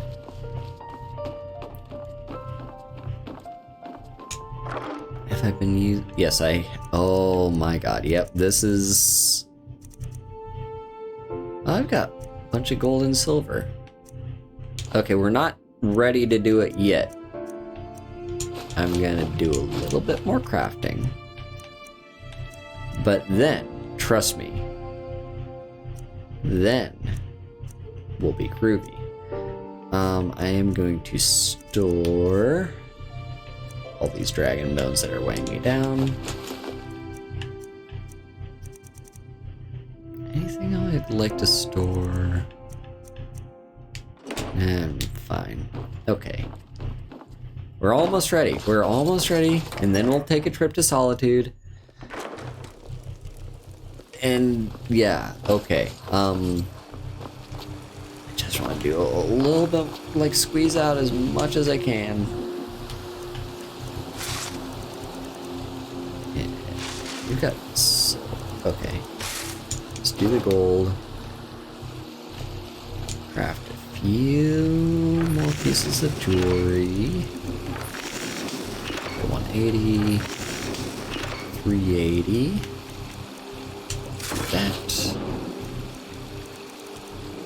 That's another level up. Wow, we got 2 whole levels just from grinding. More magic maybe? Yeah. So what are we gonna use on this? Well, we can now get Corpus Enchanter. Yes. Now, I don't know if the unarmed enchantment gets affected by that. I would assume...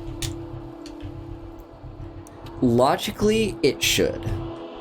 It makes logical sense to me that... oh no, not War Maidens. It makes logical sense to me that we would get a benefit from the Corpus Enchanter perk when we use the unarmed enchantment, but I don't know that for certain.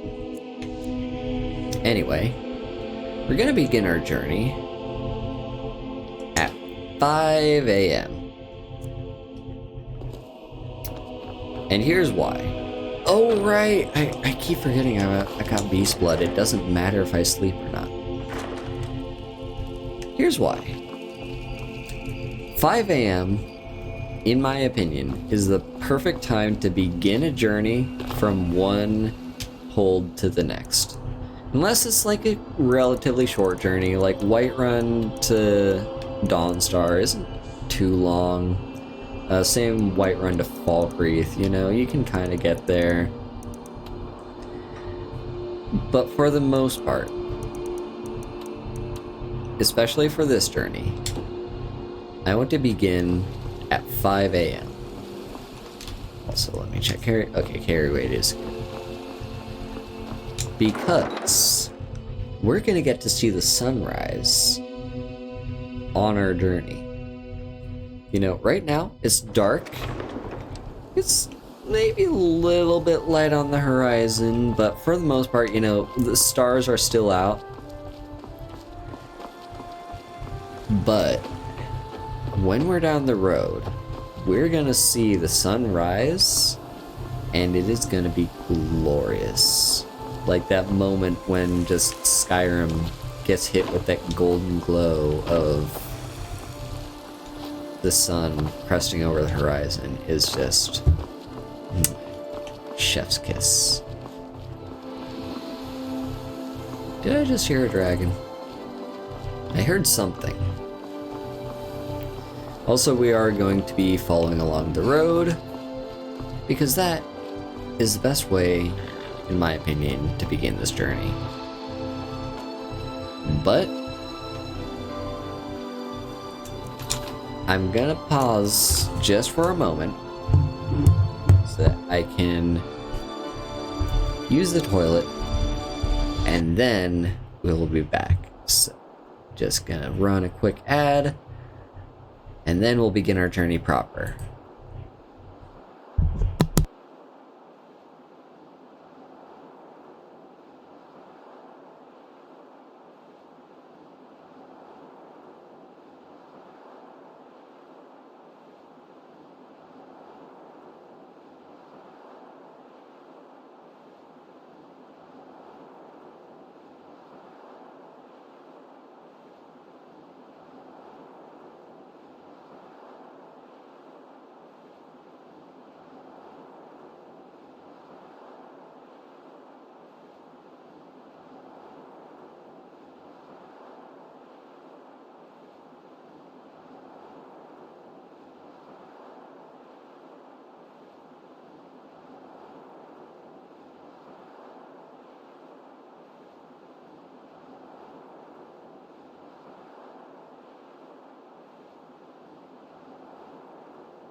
Alright, I am back.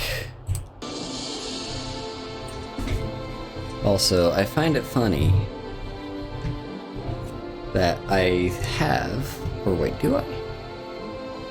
I'm pretty sure I've got a BRB scene, or screen, a BRB screen,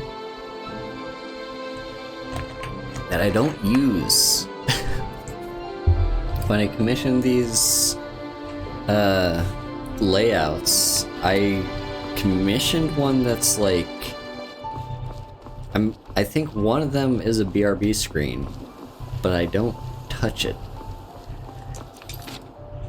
Oh yeah, I get that, Sabrina. Like, it is a long journey. Don't get me wrong. It is one of the longest journeys.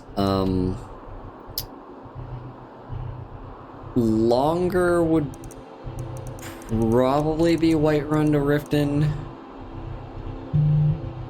Maybe Whiterun to Markarth. Like, this is a long way to go. But it's very much worth it. And this is, I think I mentioned before, I've mentioned this a lot, one of my favorite things. Also here we're starting to see the sunrise as the world starts to light up. I think I've mentioned this before, one of my favorite things in this game entirely, like something that I just don't get recreated in any other game that I've ever tried,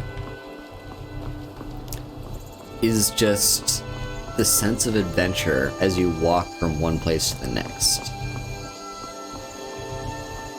I just don't feel that in a lot of games that are open world. Also, here's our nobles going on to do noble things. Yeah, I just don't feel that same sense of adventure in a lot of open world games that I do in Skyrim. It's like the journey. Oh yes. Solitude to Riften would be, yeah, great journey. But yeah, you know, like there's a lot of space in between. I actually watched. I found this one channel that does like video essays on like the psychology of gaming type stuff. And also, I love how this fort is designed, how they like put up those dummies to try and make you think that the fort is more heavily occupied than it actually is. Like, that's smart design. Like, Bethesda's great when it comes to making a world. No other game I've ever played has the same feel as an Elder Scrolls game does when I'm going from one place to the next. Like the Assassin's Creed games, especially the more recent ones, just don't have that. It's just emptiness. Whereas these are like, it's a living, breathing world. Part of it comes from these random encounters, but there's more to it than that. Like, Never should have. I'm not even gonna help. If the Thalmor gets killed, yeah, they could deal with the wolves themselves. Oh, I don't want the flowers. I want the corpse. Okay, I'll put the flowers on the corpse. There we go. Yeah, like, I don't know. Bethesda just really knows what they're doing when it comes to making a world.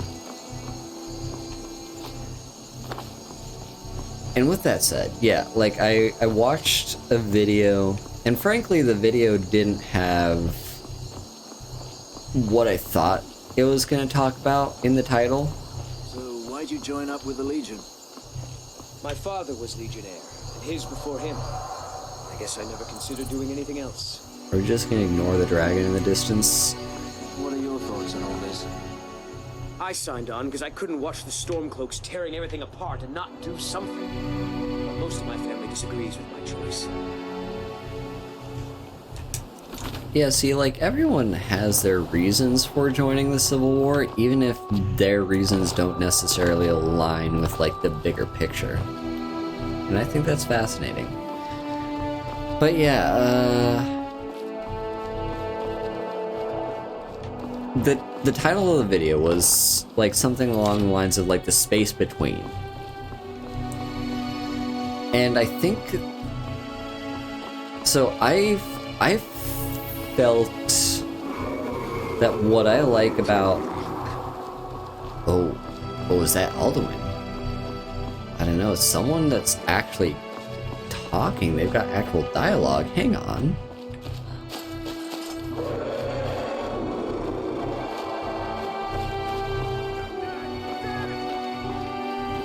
Okay, we've got...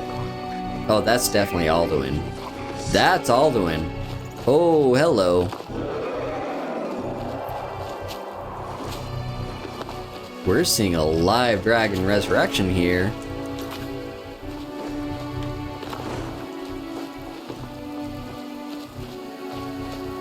Guess I'm gonna have to fight this dragon.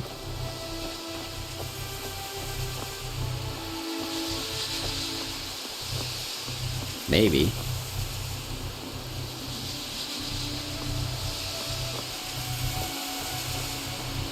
I don't know. Well, we wait for the game to decide what it wants to do here. Yeah, so like...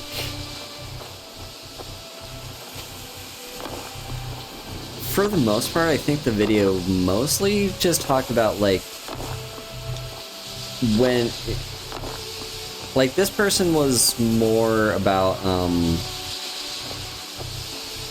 Yeah, this dragon's just like, 5 more minutes, please. I'm not ready to get up yet. There's a Spriggan attack over there, wasn't there? Seriously, though, like, is this dragon gonna get resurrected or not? But yeah, there was, I think this person mostly, when they do games, they mostly focus on, like, Dark Souls and, like, Soulsborne games. So for them, the space in between means a vastly different thing than it does in Skyrim. When they say the space in between for that video, they're mostly talking about, like, when you get from, like, when you spawn. When you respawn after losing to a boss, it's the journey you have to take back to the same boss that you just got your ass handed to you by. Seriously, what's going on with this dragon? If it doesn't show up in the next 5 minutes, I'm just gonna keep going on with my journey. Like, that's what he was talking about. It's like the psychology of, like, we want... When we lose to a boss, we want to immediately jump right into it. Yeah, seriously, the dragon's like, I'm not getting my ass out of there when the Dragonborn is right fucking there, gonna eat my soul as soon as I get out. Yeah, so... Yeah, when you lose to a boss, you want to get right back in there and give it a second go immediately. And, like, I like games that do give you... Like, that do that. Like, when you lose, you get to go right back in, head in, keep bashing your skull against that wall until you eventually break it. But there is, like, a reason why games, you know, sometimes make you take a bit of time between your attempts at taking on a boss. You know, sometimes it can be an opportunity for you to realize, oh, I'm not quite good enough yet, I'm gonna take a bit of time, you know, grind up my skill, or just get better at the game in general against lower level enemies. Or it could be your time to reflect, you know, like, on your experience when you just lost against that boss. Okay, why did I lose? What things can I improve on next time I face it? But yeah, yeah. So there's that thing with the space in between. I think he might have brought up Skyrim at some point in the video. I'm not sure, but for the most part, like, for the most part, he was talking about from like the perspective of a game like Dark Souls, where the point isn't the journey, the point is the conflict. Like, you're playing Dark Souls because you want to kill the bosses.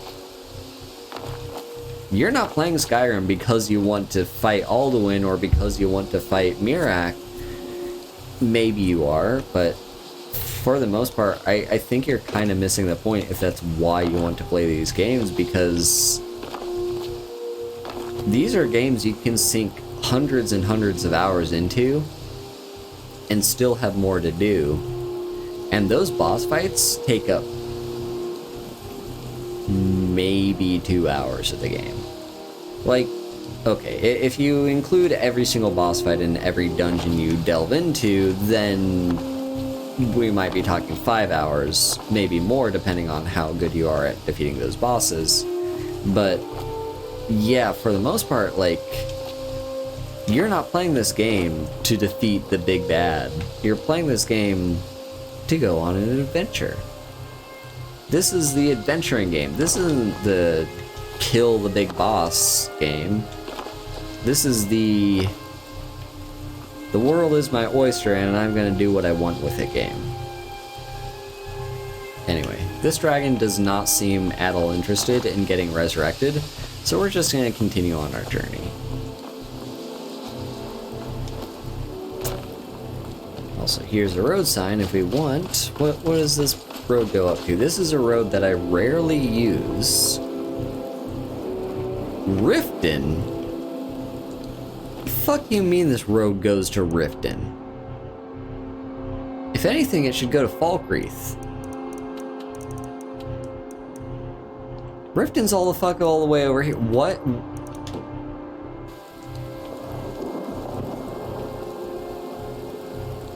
Riften and Helgen are this way.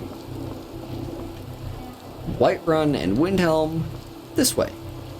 Rorikstead, Markarth Solitude, this way.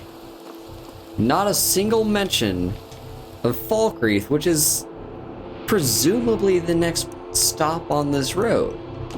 Why is it saying Riften? What the fuck?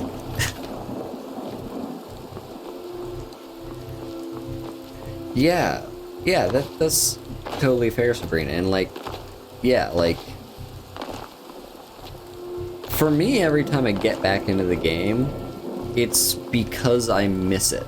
Like, okay, there's Markarth, that makes sense, and Karthwasten, Rorikstead, Solitude, Whiterun, Riften, Windhelm. Nothing telling me that there's Falkreath, even though there blatantly should be Falkreath. Yeah. Yeah, so like,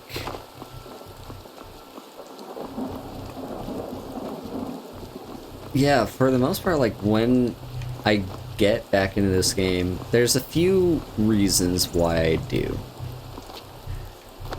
Reason number one would be, like, I have a certain build or challenge in my mind that I want to do. You know, I want to do an unarmed build, like with this one. Or I want to do a build where I, like, I dual wield swords and, like, I can get the, whatever they're called, in Solstheim. There's, like, these 2 legendary swords that you can get. There's a cave right here, and I'm tempted to explore it. Oh, I think I know what that cave is. There are vampires in that cave, aren't there? But yeah, yeah, there's just like...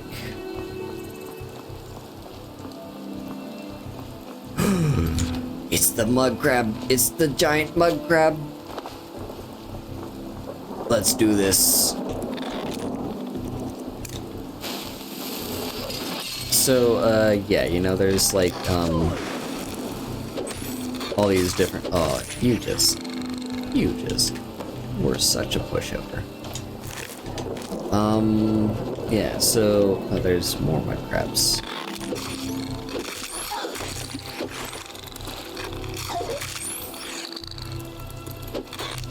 I killed your entire family.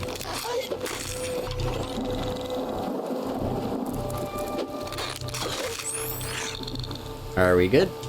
No more mud crabs? Let's just make sure there's no, like, loot or whatnot on you. There's also a few skeletons here, and an adventure with a fishing rod.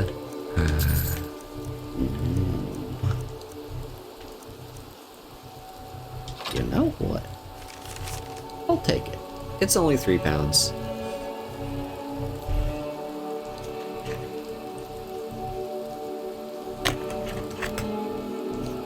Hello, Justice. Bounty, juvenile mud crab. After hanging up my sword and bow to live a quieter life, I decided to study the lives and habitats of mud crabs here at the Riften Fishery. It's my hope that one day we might breed mud crabs much like we do fish, if only everyone else at the fishery shared my interest. I'm in search of a juvenile mud crab that I may study its growth. These young mud crabs rarely leave the water, so now I need an intrepid fisherman to catch one. It can be caught in almost all lakes and streams throughout Skyrim, though a breeding ground is said to be in Whiterun west of the Broken Fang Cave. Please make haste. I must show progress in my research as soon as possible. Oh, I'll take that, I guess.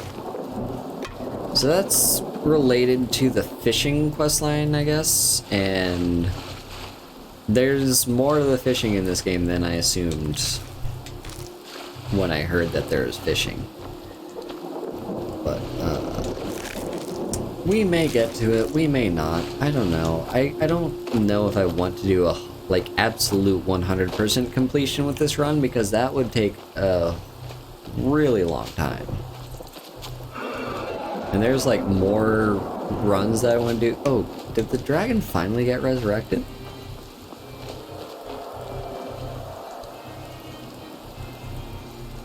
Well, whatever he's doing, he's flying all the way over there, and I can't be bothered. That's not the direction that I'm trying to go. I do wish I had clear skies. It would be nice if we could do this journey with, like... Yeah, it would be really nice if we could do this journey with good weather. But, we take what we can get, I guess.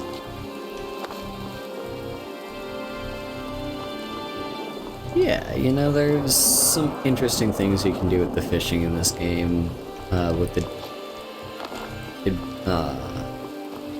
Anniversary Edition, but, you know, anyway, we got some farmers. So fast.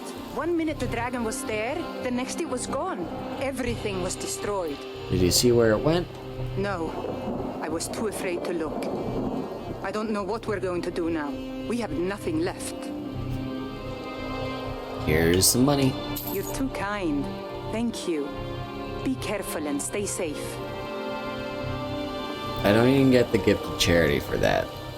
It's such a weird encounter. Like, it plays with the psychology of, you know, like, do you see these people as actual people, or do you treat them as code in a game that you can just do whatever the hell you want to? Are you a benevolent god? Or are you a sadistic god? And, because, like, you get no benefit from giving them the gold. So do you give them the gold? Or do you just say, fuck off and flip them off and, like, moon them? So, yeah, you know. But yeah, like, there's some ideas I have for various runs. Oh, what is this? Oh, that's a thief. You sure you want to do this, buddy? All right. Hand over your valuables, or I'll gut you like a fish. Are you sure you want to do this, buddy? Yeah, 100%?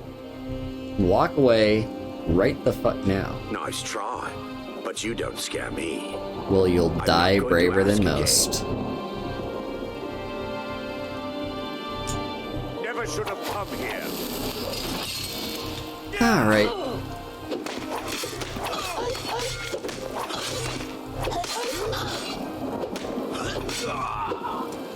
Yeah.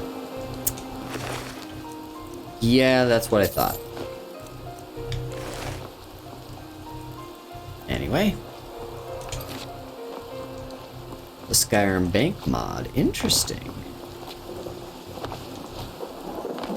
Yeah, I've got like a few different playthrough ideas. I kind of want to try speedruns, like, not official speedruns, but just like see how quickly I can get through different sections of the game. Like, in theory, if I could rush through the Dragonborn DLC, like, as early as possible,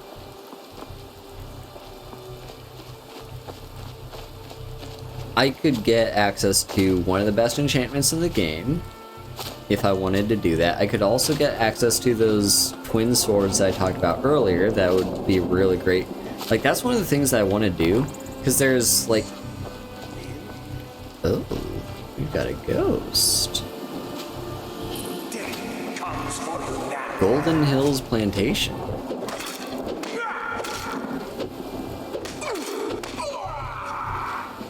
Interesting. The Unquiet Dead. Do I have fucking time for this? I just want to get to Solitude. Upon reaching Golden Hills Plantation, I discovered that the rumors were true. What rumors? What rumors? I heard nothing about Golden Hills. This place is indeed haunted by the restless dead. What is driving the spirits of these simple farmers to such rage? And what sort of tragedy caused their untimely deaths? I should search the farm to find out more. I guess... I don't know. I feel strange. Hot and cold all at once. My hand shakes. Hard to write. So dizzy. I think I've been poisoned. Seems she got the better of me after all. Okay. Well, this is 100% add. Ooh. Is this a potential player home? At the very least, I can use it as a garden.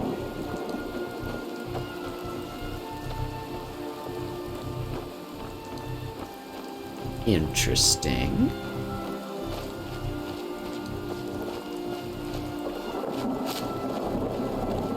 Yeah, anyway, there's like a set of legendary armor that you can get as, that you can get in the Dawnguard DLC, Dragonborn, I mean.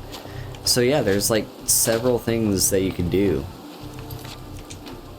if you just speedrun through one of the DLCs and just get the reward for it, and then just like have at it with the rest of the game using the stuff that you got.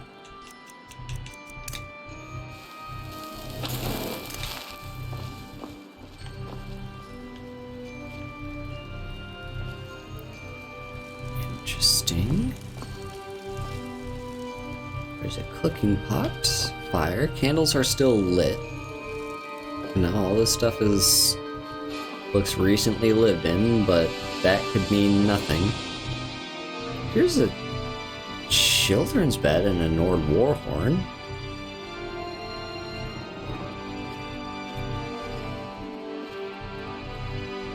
Huh. I want to be doing my journey, but this is kind of in the way. Let's go upstairs first before we go through that door. There might be something of interest around here. Here's a journal. A journal on top of a journal. Okay, we'll read that in a minute. Empty chest. Fuck.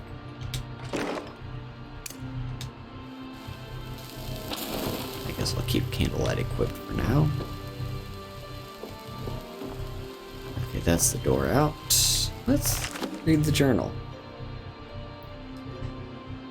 Today's the first day of our new lives. I bought a sizable piece of land with a rundown farmhouse for dirt cheap just outside of Rorikstead. No one else wanted it on an account of how rocky it is. Too many boulders, the other men said. But Jonquil and I have strong backs and willing hearts. We'll get those boulders out and turn this fertile land into a plantation they could only dream of. This will be the perfect place to raise our little Rin. Long day. Hand hurts almost too much to write. Farmhouse is repaired and the first plants are in the ground. Feels good. We did it. Yonquil's kissed me tonight like she did when we were first married. Her eyes are calling me. We harvested our first crops today. It wasn't much, but it's a start. When I watched the sun's rays first break over the horizon on our fields today, I knew what to name this place. Golden Hills Plantation, after Akatosh's glorious light. Soon it will be an inheritance worthy of our son. Just a bit longer, I know it. My heart is troubled. Rin is fast growing into a strapping young boy, though he spends too much time playing with that wooden sword of his and dreaming of running off to join the Legion. But my dear wife Yonquil, her strangeness worries me. Sometimes she'll disappear for hours at a time and then turn up in the house as though she'd been there all along. I often see her carrying a basket full of strange dark flowers, and she won't tell me what they are or where she got them. And last winter, when Rin fell ill with a fever, Yonquil produced a small black bottle from who knows where and poured who knows what down his throat. Only a few minutes later, the fever was gone. Yonquil refused to tell me what was in the bottle or where she got it. I was so happy that she saved our little boy, of course, but Mara preserved me. But I'm afraid that my wife is a Daedra worshipper or a witch. Rin has been missing for 3 days. My little boy. I've searched everywhere, but there's no trace of him. Even his favorite toy sword is missing. What if wolves got him? Or brigands snatched him away? Yonquil has been watching me. I don't like the look in her eyes. She hasn't cried at all. What kind of mother doesn't cry when her child is missing? What if...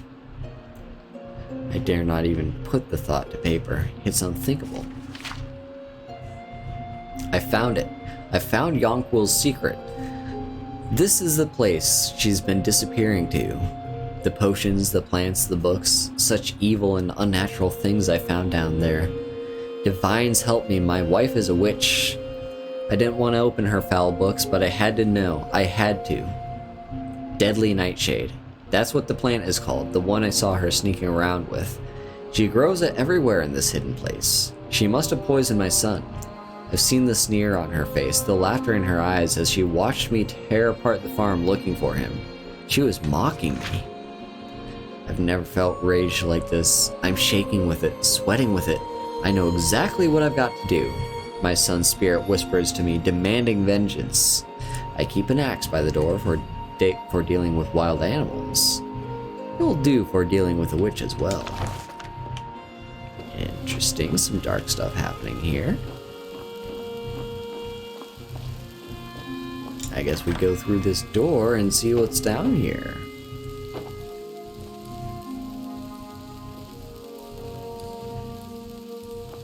Ah, button.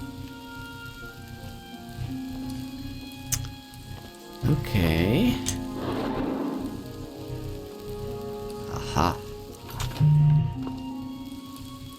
Well, that's presumably Yonquil?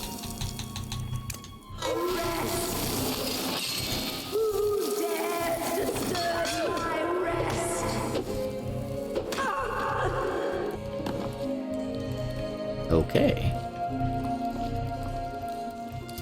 So yeah, she's got Nightshade, Canis Root, Death Bell, Hanging Moss. I believe all of these can be used for poisons. Glowing Mushrooms.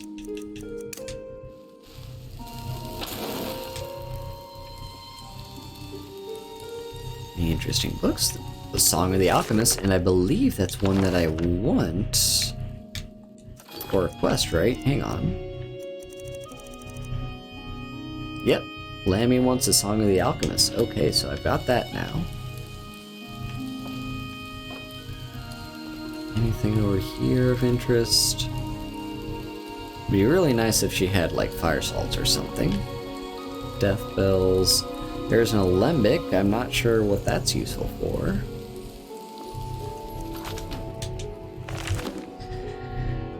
Oroville wants so badly to make a go at being farmers, so here we are now with our own rocky plot of land and a ruined old farmhouse with a leaky roof. It's not what I dreamed of, but we'll make the best of it. At least the soil's good, even if it's full of boulders. I'll be able to get a nice garden going with all the ingredients I need for my potions. The income from that should get us through the first winter if nothing else. I found a secret room walled off in the basement. It'll do nicely for my alchemy lab. I love my husband dearly, but he can be a pig-headed dolt when it comes to the gentle magics of the earth. If it weren't for my potions, little Rin would have perished last winter from a fever. Our plantation is doing well enough, but Orval's eyes are getting bigger than his purse. He's talking of purchasing a wagon recently, like we don't sometimes struggle to put food on the table. A wagon, honestly! I've seen the ugly look he gives my potions and herbs, but where else are we going to get the money for all the things he buys? Next thing you know, he'll be trying to buy another farm. Rin's gone missing. We looked everywhere, but we can't find him. His little wooden sword is missing too. God's preserve me, I hope he hasn't run off. He doesn't realize how dangerous it is out there on the tundra. It's been 3 days now. My little boy is still gone. I don't like how Orville is looking at me. His eyes are too dark, too still, like a frozen lake. I think I've even heard him mutter something about getting what I deserve. Could he have? No, I dare not even put the thought to paper. Is that it?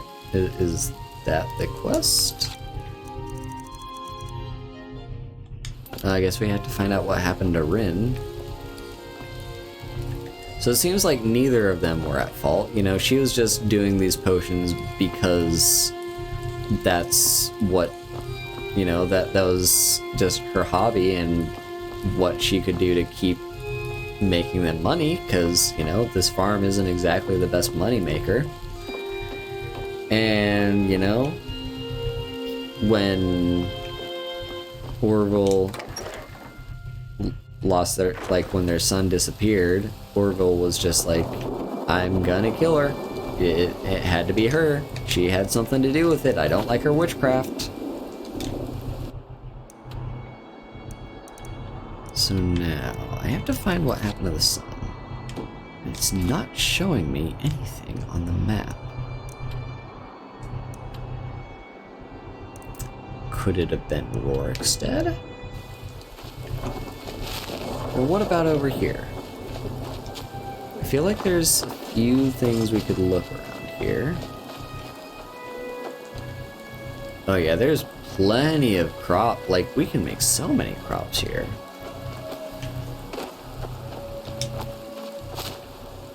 What about... yeah.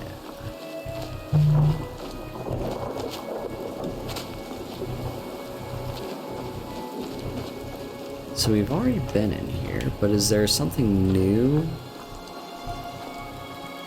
There's a pitchfork.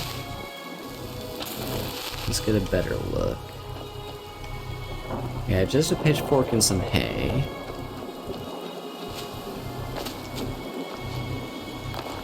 Now, I'm going to assume that he might have disappeared in Rorikstead. Here's a little can.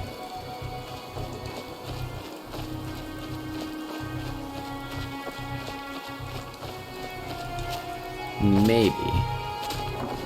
Because that's the thing with, like, you know, that there's the whole thing, right, with Rorikstead being quite potentially inhabited by Daedra worshippers. Because how else are they getting the crops to be as fertile as they are? So we'll take a look over there. Let's find the road first.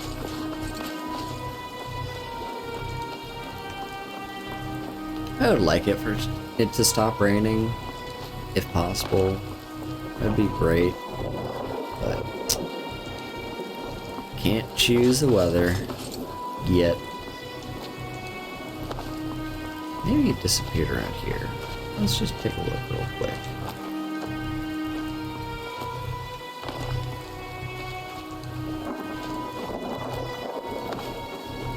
No, doesn't look like it. Well, here's Rorikstead.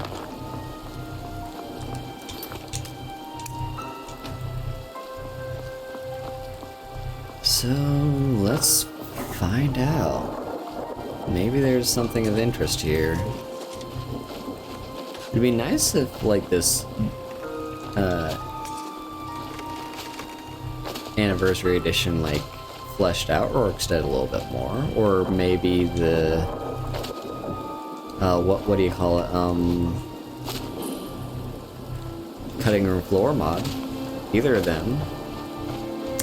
Hey, it's a little goat. Hilda! Ooh, I know Hilda. Isn't she the goat that we're gonna, like, sell off to a goat? Or sell off to a giant, I mean? Name's Ennis. If you've got friends who do business in Whiterun, they might know me. Did you see those guards? Get out of line and you'll have them to deal with. Your farm is doing well, you must be proud. Do I detect a bit of jealousy in your tone? I would hardly blame you. What calling could be more noble than this? I see in your eyes that you think I jest. I assure you I don't. I am proud, and rightfully so, of the work we do here. Working the soil with your hands, seeing your seeds take root and grow, tending a herd.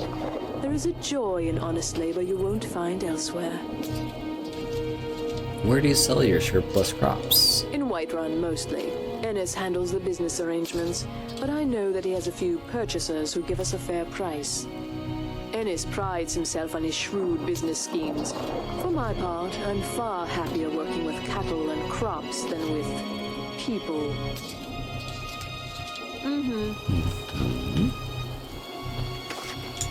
Yes? Okay, so we've already talked to you. We're honest, hard-working What about folk, you? and we don't suffer beggars. How about yours? What? No, thank If you you. change your mind, you know where to find me. I'm not interested in Hilda.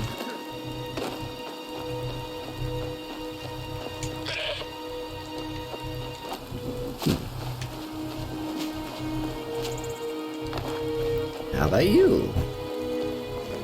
If you're thinking of setting up to farm, you picked the right place. How will you protect yourself against dragons? How can we? We're a community of farmers, not fighting men.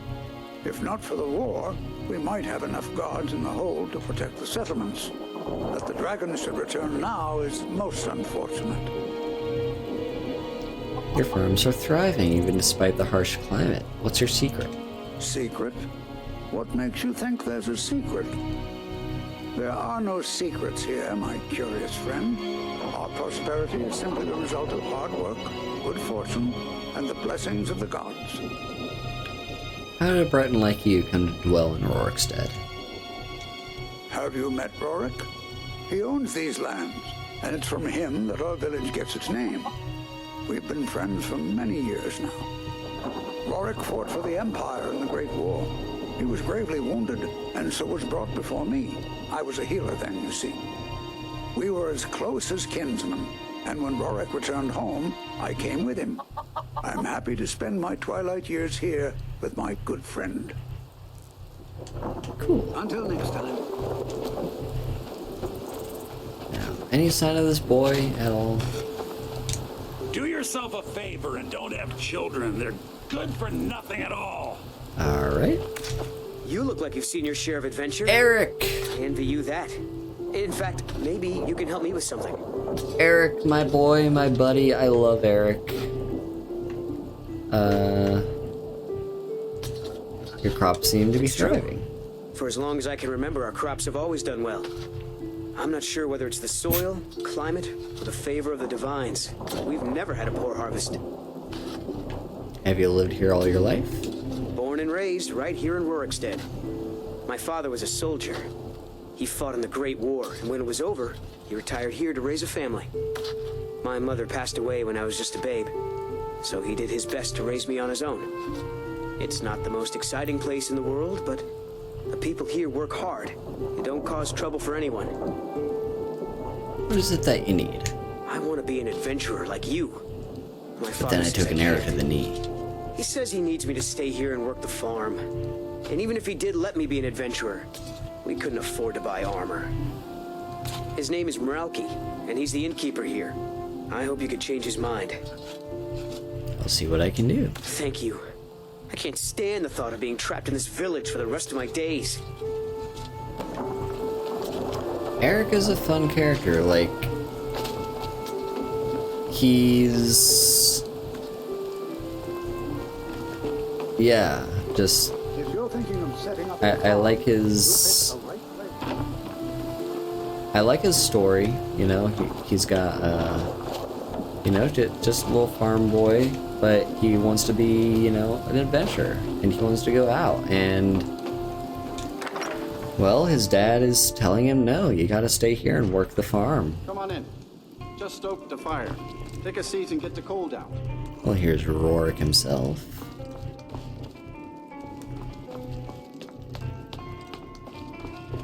If you need a meal or room, I've got both.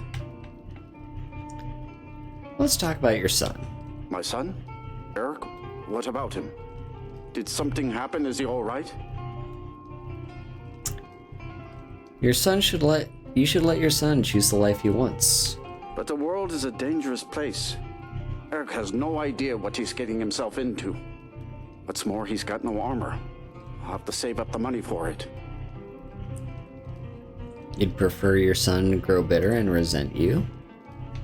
I cannot deny the truth of what you say. Eric is all the family that I have left, but it's wrong to hold him back as I have. Don't tell Eric that I've changed my mind. I'll see about borrowing some money in Whiterun for his armor. We need more parents like Meralki, who will be willing to listen of like, yo, your son doesn't want to just be a farmer for his life. Like, listen to your kid. You don't know what's best for your kid. We need more parents like that. No handouts and no bartering. But anyway, I'm just having a little investigate around here. Okay, Rorik, let's have a chat. If you've got some business in Rorikstead, you should start by speaking to Juan. Did you fight in the Great War? Aye, that I did. I commanded a force of several dozen men, most of them levies from villages in this part of the hold. I damn near met my end in that war. An old merry soldier ran me through with his blade and left me for dead. A healer named Joanne saved my life. He's been my closest friend ever since. I tell you, that man is a miracle worker. Seems pretty gay to me. Has the war taken a toll on the settlement? Not yet anyway, though it certainly could. With most of the hold's fighting men committed to the war, there are fewer swords to keep the road safe from brigands and wild beasts. And of course, as the war drags on and supplies run low, our ample fields and stores of food will make a tempting target for desperate men. The best we can hope for, a swift end to the conflict. The longer the war goes on, the worse it will be for all of us, I'm afraid. Is this town named after you? Yes, that's right. Look around you. Most of the lands you see are mine. Most of this I purchased while my comrades were fighting in the south, helping the Empire against the Aldmeri Dominion. Back then, nothing would grow here, and so the land was worthless. Now, thanks to the hard work and the gods' blessings, our farms prosper. Alright. Until next time. Well, I have no idea what happened to the kid, but let's talk to Eric at least.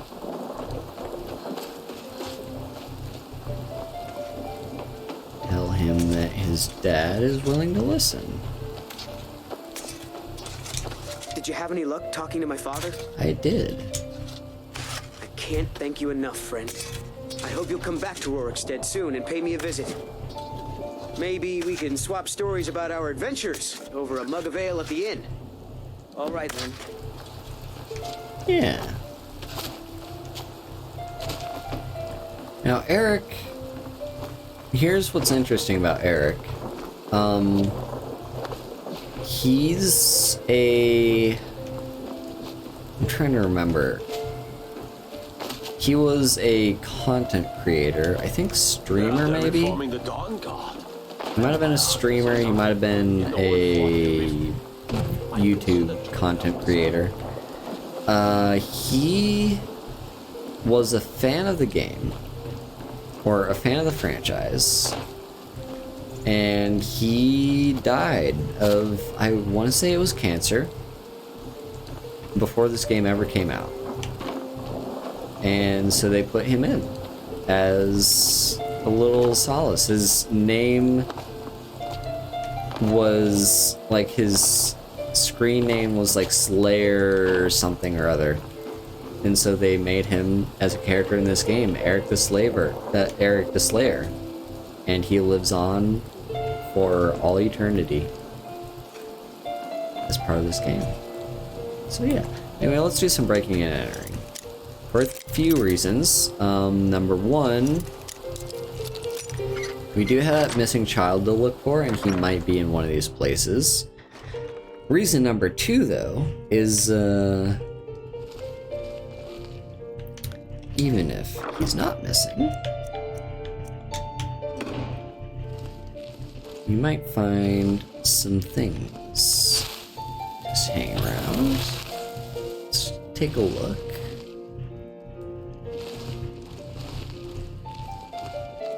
I'm trying to look for...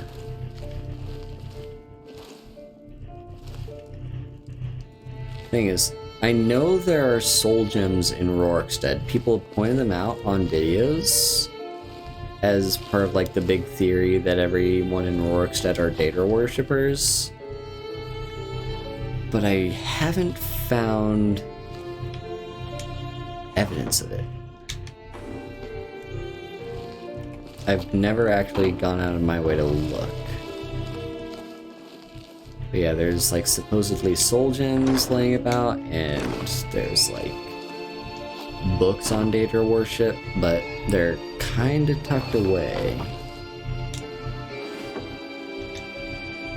So I'm just trying to see if I can maybe find where they might be.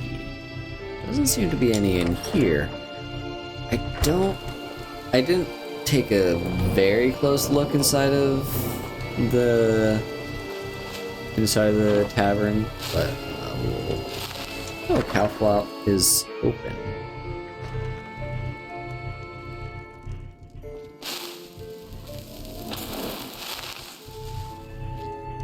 Yeah. Did you see those guards? Get out of line and you'll have them to deal with. Yeah, it's sad, but also, you know, heartwarming. Here we go. Found a soul gem. Okay, she's looking at me, so we're not going to be able to take it. But it's a filled common soul gem. Hard-working folk here, and we don't suffer beggars or thieves. She's got pies. Anyone want pie? What's in this chest? Oh, here's another filled soul gem. That is fucking valuable. Oh my fucking god. Oh my fucking god.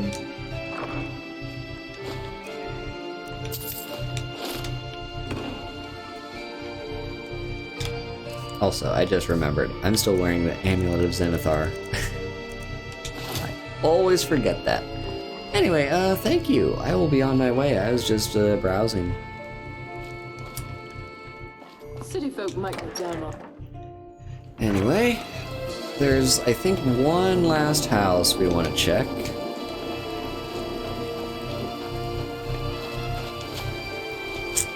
I guess we could talk to the kids. I wish I could be an adventurer like you and go wherever I want.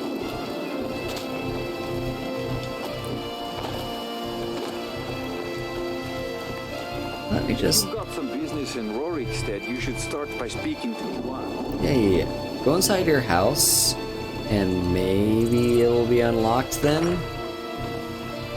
Damn it. Oh, yes, okay. We can now go inside his house freely without committing any crimes. Unless he happens to have anything of interest in here.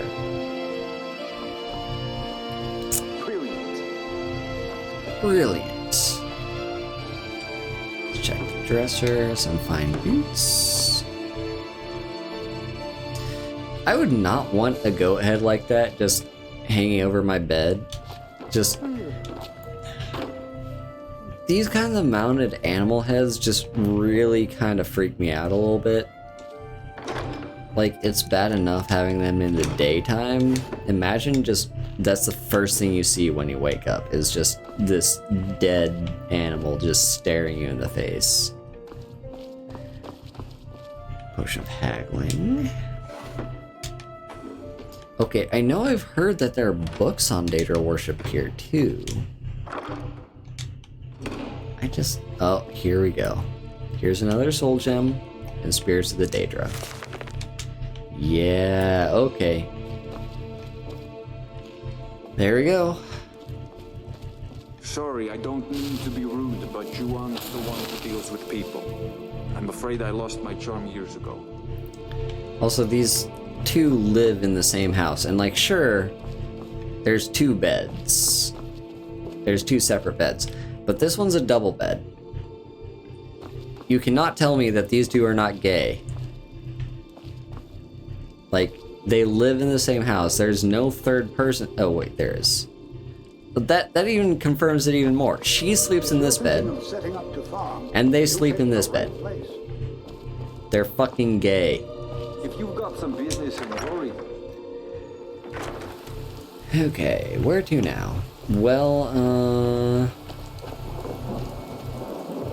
there's a little place over here. That is also true, you know, some couples don't sleep in the same bed, but those two definitely do. That said, it's kinda late and it's also been raining all day, so I'm gonna sleep in the inn. I guess I could wait outside, because again, we've confirmed that my beast blood keeps me from getting restful sleep, but yeah.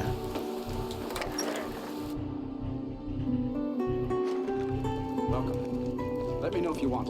Is there anyone? Oh, here's Eric. Oh, buddy. It just feels right somehow. Oh, having this new life as an adventurer. buddy. It's what I was meant to do. Let's take a look at you. At first, I thought I'd miss farming. I guess I've had my fill of it because I don't miss it at all. He's got ebony gear and a glass sword. Oh, yes. Do yourself a favor and don't have children. They're good for nothing at all. Eric, you have done well for yourself.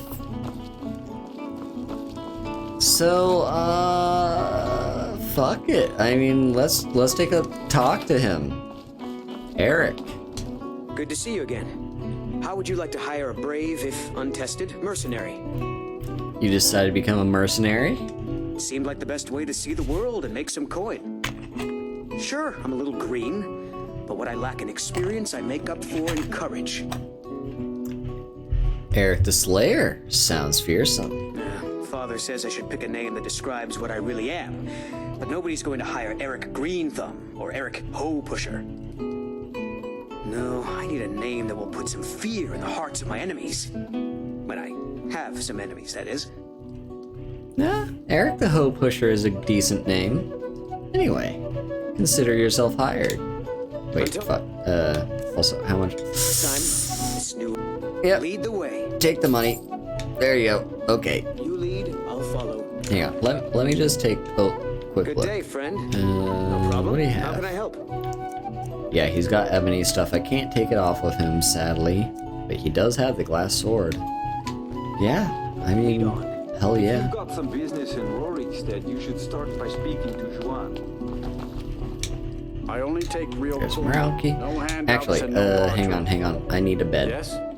Sure thing. It's yours for a day. Give me a bed. I'll show you to your room. Right this way. Yeah, we've only made it to Rorikstead so far today, but tomorrow we'll begin the journey bright and early. Let me know if there's anything else you need. Keep on heading for Solitude. So let's wait till 5 a.m. That should be like 10 hours, right? It'll be closer to 6, but same deal. Point being, it will be early in the morning, and hopefully the rainstorm will have passed. Too far ahead.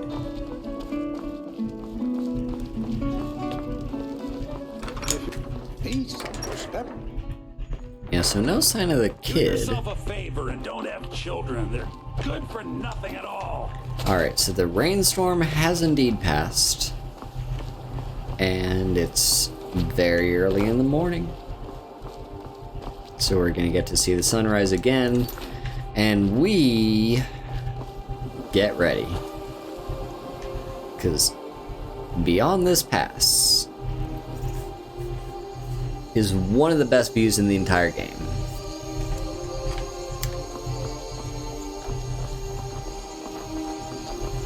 In my opinion, anyway. Onward to Dragon Bridge. Oh, we got some ways to go before Dragon Bridge. There's still quite a long ways of this journey to go. Actually, you know what? We're actually pretty close. But, anyway. I mean, we are gonna get attacked by bandits too, but... hang on a moment. Also, up here. You know what? We'll wait. But you can kind of catch a glimpse of what I meant by the view. We'll wait a moment. There is this place over here, though, with a bunch of skeevers.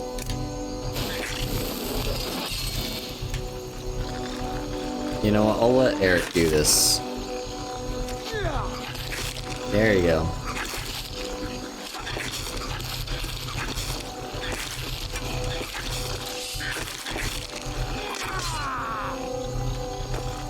Prove yourself to me as a good mercenary. I can take you.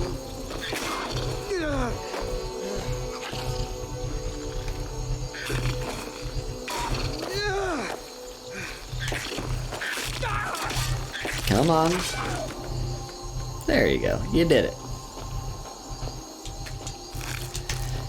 So, yeah. By the way, the reason I did that, for lore purposes, to give Eric his first actual, like, taste of combat, but for actual purposes, it's because oh, hello. It's because,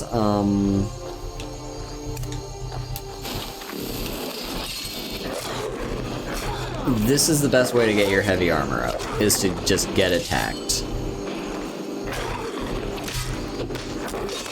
It's a little unfortunate, like, this is one of the problems, I think, with Skyrim and its leveling system. It's great in theory, also. Keep an eye on that silver ring. It's great. It's a great idea in theory, because of course, as you use things, you'll level up with them. But the problem with that is, the better you get into the late game, the fewer skills you're going to be leveling up, because early on, you know, you're going to be wearing heavy armor and light armor or whatever and getting hit with it and leveling up those relevant skills. But in the late game, the better you are with weapons and the faster you are at ending conflicts, your skills are gonna slow down also. I think this is the perfect time. This is the perfect time to get a look at the perfect view. Just look at that.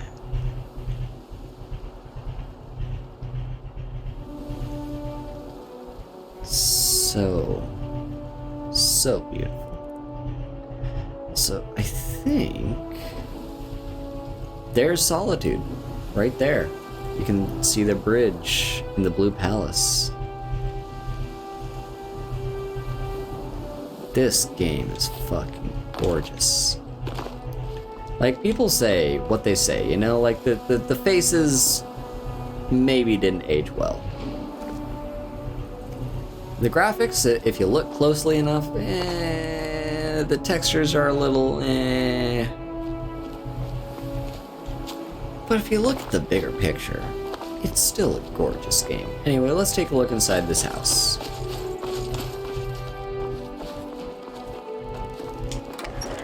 But yeah, as I was saying, kind of the better you are at killing enemies, the fewer hits you're going to be taking. And the less your heavy armor skill is going to be leveling up, which is kind of counterintuitive. You know? Anyway. Let's take a look around here.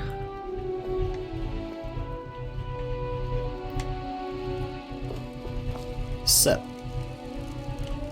we killed all these skeevers, and who had this house? Well, it was this guy right here,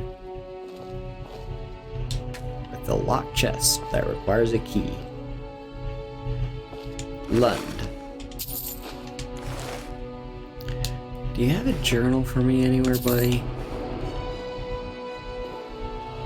I could have sworn you had a journal. I might be wrong. I think I'm misremembering. Let me just check the table over here real quick. Okay, no journal. Yeah, not seeing anything. Basically, the story that most people seem to agree with is these skeevers were his pets. Because he laid out these these bowls with food in them, like you would for, you know, say a pet, like a cat or a dog. You'd just put food on the ground for them that they could eat.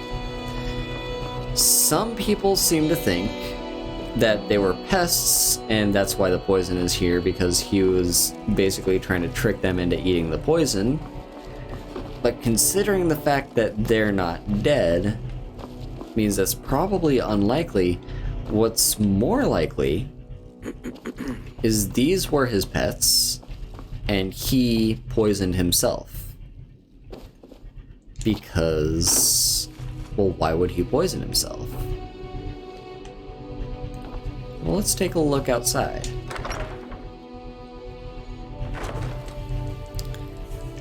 Out here. Oh, fuck, it's raining again! God damn it. Out here is a burial mound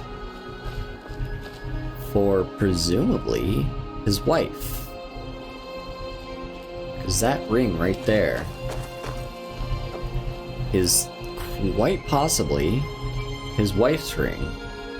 And he buried her, and he couldn't deal with the loss, and so he took his own life. That is a common theory. There's no clear written, like, what exactly went down here, but that's a general idea of it. Tell me again why people don't like Skyrim? Is it something about the bad writing? Is it something about the bad combat? Is it something about, like, everything has a story, and there's a lot you can learn just from taking a look at the environment. Like, the environment tells you the story. There's environmental storytelling, which Skyrim is one of the best games to ever do that. Of course, you could walk right past that and never see that story. You could just see, oh, skeevers for me to kill. Cool. I'll just kill the skeevers and be on my way. Here we can take a look at the view again, by the way, as we're about to be attacked by bandits. Alright. Let me kill you. Let me tear out your throats. Split your belly like an old woman's purse. We're gonna see who splits whose belly.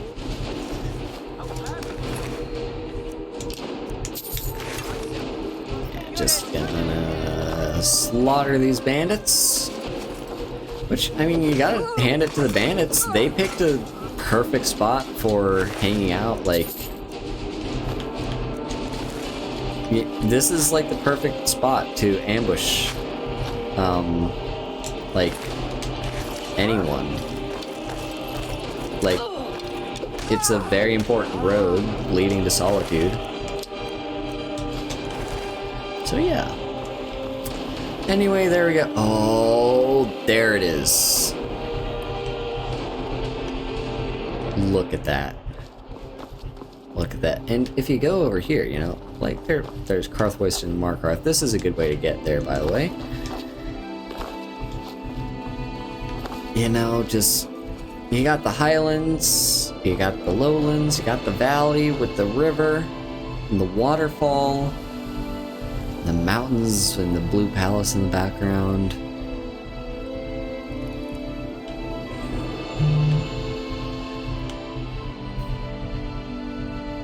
I really can't think of any other games that do this better. I really can't. Like, people don't like Skyrim. I don't know why people don't like Skyrim. They just don't. For whatever reason. Like, I don't know about you. Like, Dark Souls is a pretty game. I'll give that. It is a pretty game. It still doesn't feel like it compares to this, though. Like,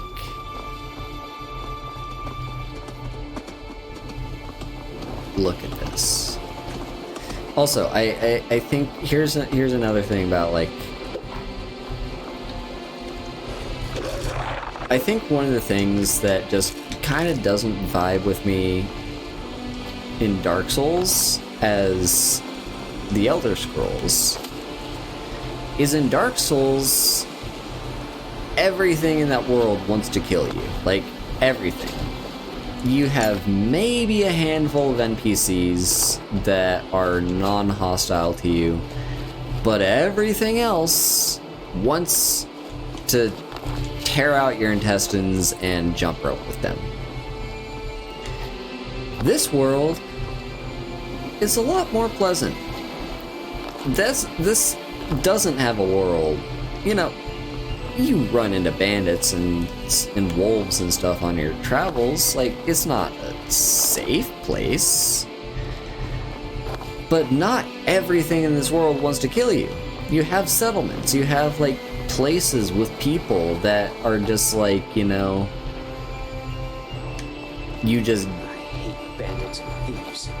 Men like these raid our town every year.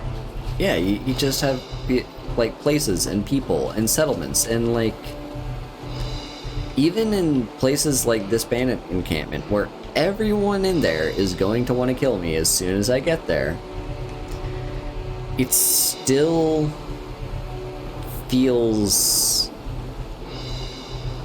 like this is someone's home. I'm not just walking through a pile of undead that all want to tear my throat out as soon as they see me. I'm walking through an actual encampment of people. Presumably people that have, like, you know, suffered from the war or something. Like, people who have taken to banditry because they've got nothing else to do, or maybe they're wanting, you know, to just have fun being pirates or whatever. You know, they've got ideas of, like, what they want to do with their life. Maybe they're doing this out of choice, maybe they're doing this because they have no choice, but they're doing it. And they're people with lives and feelings and thoughts. They're not just undead that are lunging at you and trying to kill you because they see you as a person. That's the big difference between the Elder Scrolls and Dark Souls, and the Elder Scrolls is my preferred experience. Like, also, see this bandit encampment and how it's built? It's just like before with that ambush. This is the best spot to put a bandit encampment. The best spot to put it is right here, because you're going to be seeing, like, you know, random people. You know, this is a major road. This is a road a lot of people take to get from Whiterun to Solitude. or anywhere to Solitude, really. And so if you put a little camp right here, you can take a toll, or you can raid people as they walk past. Like, yeah, it makes sense. Anyway, we're gonna... Alright, that's far enough. You know how this works. Toll here is 100 gold.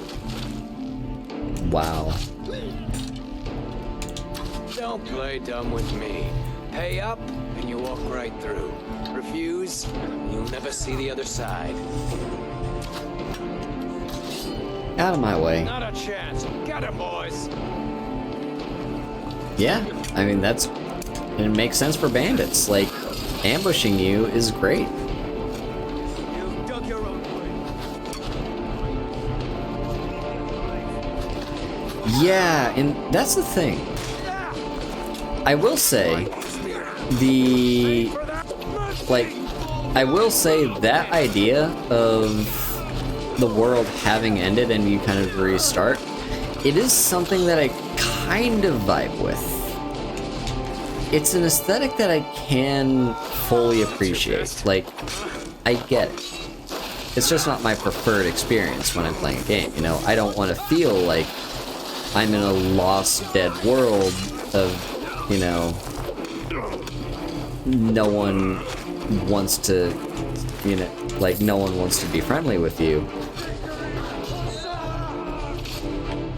I want to feel like I'm in a living, breathing world that has settlements and civilization. Remind me of my cousin's cat. Kill that too. But yeah, now I will say, oh, there's our heavy armor going up. Nice. I will say one thing I have about, like, that whole Dark Souls aesthetic of, like, the world has ended and you're kind of, like, trying to restart it or whatever. There's a few things I really vibe with that aesthetic. Number one, Skyrim belongs to the Nords. in one of my favorite stories, or in one of my favorite anime, I should say, called Recreators, I want to say my favorite character, it's Mike. Mike carries 2 weapons to be safe, but if one breaks, that would be most unlucky. Get back here. Careful. Mike is tired now. Oh, well, his comment right there was related to the fact that, unlike Oblivion, you can dual wield in this game, and also unlike Oblivion, your weapons don't break. But yeah,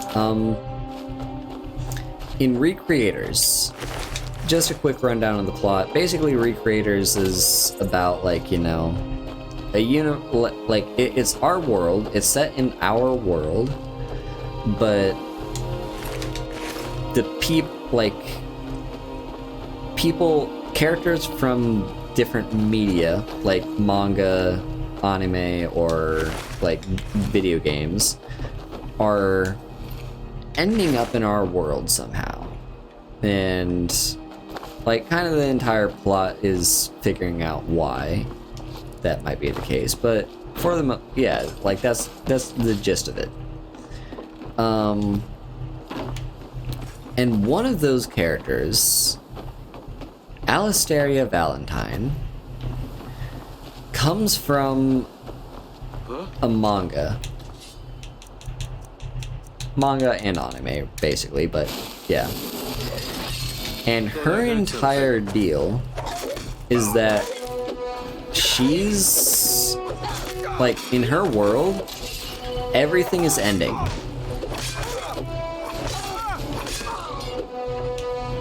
Yeah, it was on Amazon Prime exclusive. It was really good. I recommend it to watch. It is one of my favorite anime of all time. But yeah, like, I'm tempted to take those just based on the weight to value. I do need money. I do need money. I'll take it. There's an archery skill book that I've already read. Yeah. So, Alistaria comes from a world in which it's kind of ending, or it's like, it very much looks like it already has ended. And, like, she tries her best to save everyone that she can from this world, but she really can't. Like, she's just one person standing up against everything. Hang on, what is this potion? I want it. Okay, I'll take the key. Get out of here. What do you need? No. I just want gauntlets.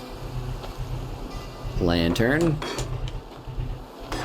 Oh, this doesn't even exist. It's just... Wow. Alright, into Robber's Cove, I guess. But yeah, and part of that aesthetic kind of inspired me in how I want to take... Oh, what even was that? What did I just take? Was this silver boot? No, go away. It kind of inspired me in what direction I wanted to take this original story, this original world that I built, and how I want the timeline to go. Towards the end of time, everything's going to be wiped out, and someone is going to have to restart it. Hang on, let's read this journal real quick. Idiots! Brodier and Herd were at each other's throats again today and nearly came to blows. The whole camp is on edge. I've ordered an entire ration of mead, but unless this fighting stops, we'll tear ourselves apart. Rumor is that Herd's gathering followers for a mutiny. Brodier's not stupid. He's probably doing the same, just for insurance. I'd kill them both myself, but the camp's split right down the middle. If I tried, there'd be a knife in my back within a week. I can't take this anymore. I've begun skimming a little gold from the take, bringing it down here when I can. If I can scrape enough together, I'll make a run for it. Head downriver to Dragon Bridge. Brodier's getting suspicious. I caught him poking around in the cove this afternoon. I don't think he found my stash, but it's not safe here. I took the boat out tonight and stowed it on the island to the south by the old tree stump. Had a good haul this week, another caravan or two, and I can finally get out of here, and not a moment too soon. But yeah, like, not to go into too much detail, but essentially, like, the world does eventually end. And there's gonna be someone who has to restart the world. How does the world end? Well, the old gods get killed, and this person is essentially tasked with bringing them back to life, which at that point in the story, like, most people will have forgotten the old gods were even a thing. Like, they're too caught up in their new gods, or rather the gods that have at that point completely disappeared, but they're still like the newest thing on the block. No one's gonna really have much records of the old gods, and someone is going to have to save the world as it's ending because the old gods are dying off. So someone's going to be tasked with bringing everything back.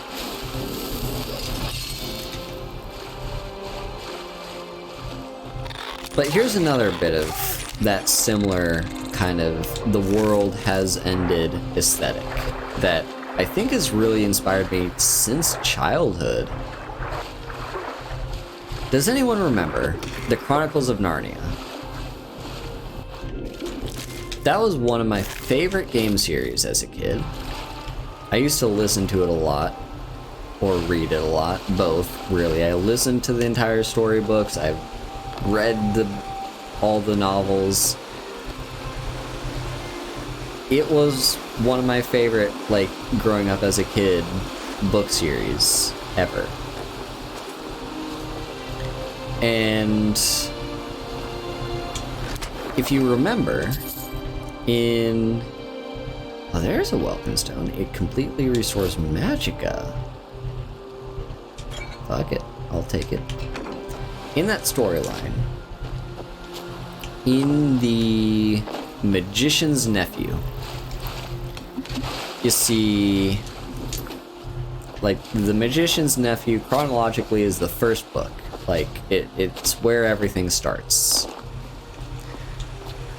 So, how the story goes, we have this, like, you know, it's set in our world, and we have this guy who's, you know, he's like an old magician. He's the main character's uncle, and he has this little study where he keeps all these rings, and, like, you know, some of them glow green and some of them glow yellow. No, some of them are green, some of them are yellow.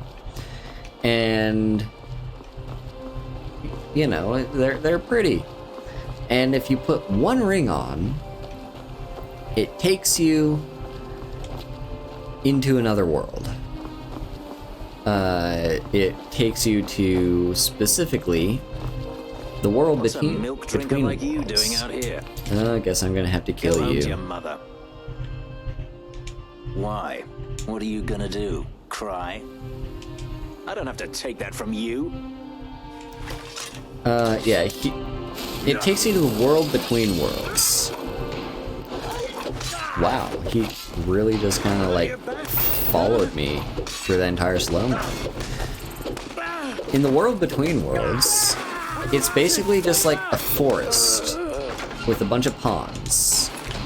And in each pond, it takes you to another world. Or rather, you have to put on another one of the rings. You have, I think it's like the green ring takes you there and the yellow ring takes it back, or something like that. But yeah, you have to take the ring and put it on, and it will, you jump in a pond and it will take you to another world. Now, what world is the first world that they go to? Well, it's not Narnia. The first world that they end up going to is a world that's almost dead, or like this world is going to cease to exist in like 48 hours or something like that. Like, everyone has perished except for one. There's one person on that world who has not perished, but for the most part, everyone is dead.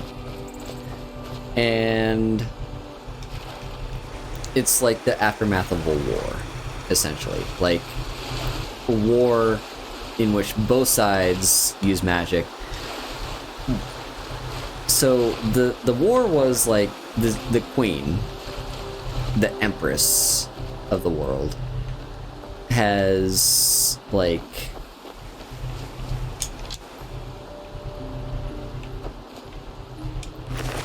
she was fighting a war with, I want to say it was her sister,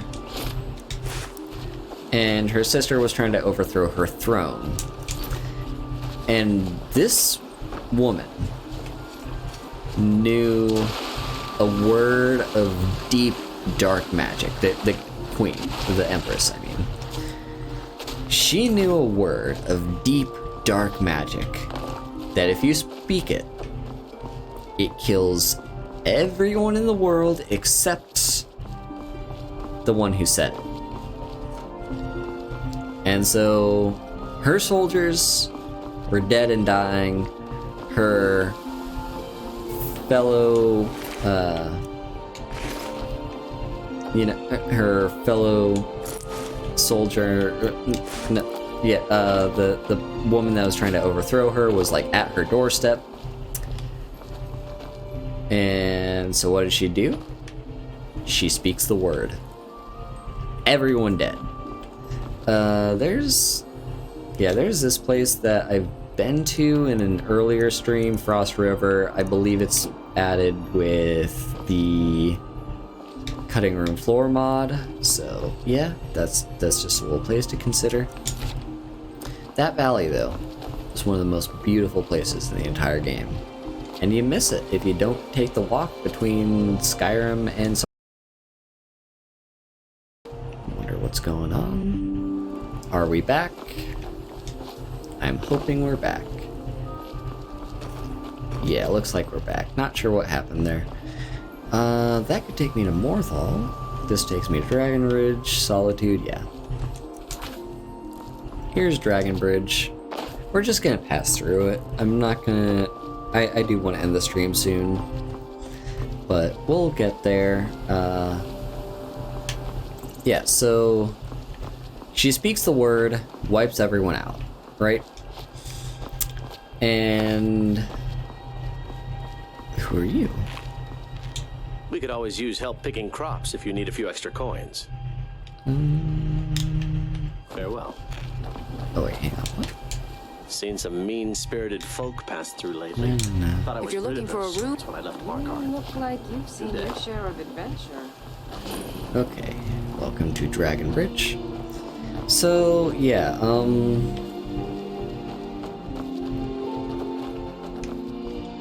she wipes everyone out, right?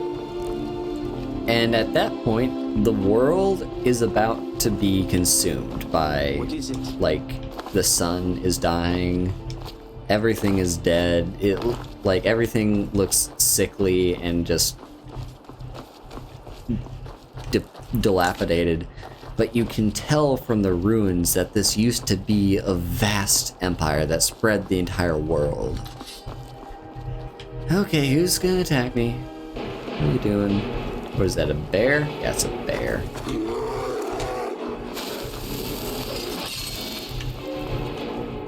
And that aesthetic, I think, has kind of stuck with me in my head ever since.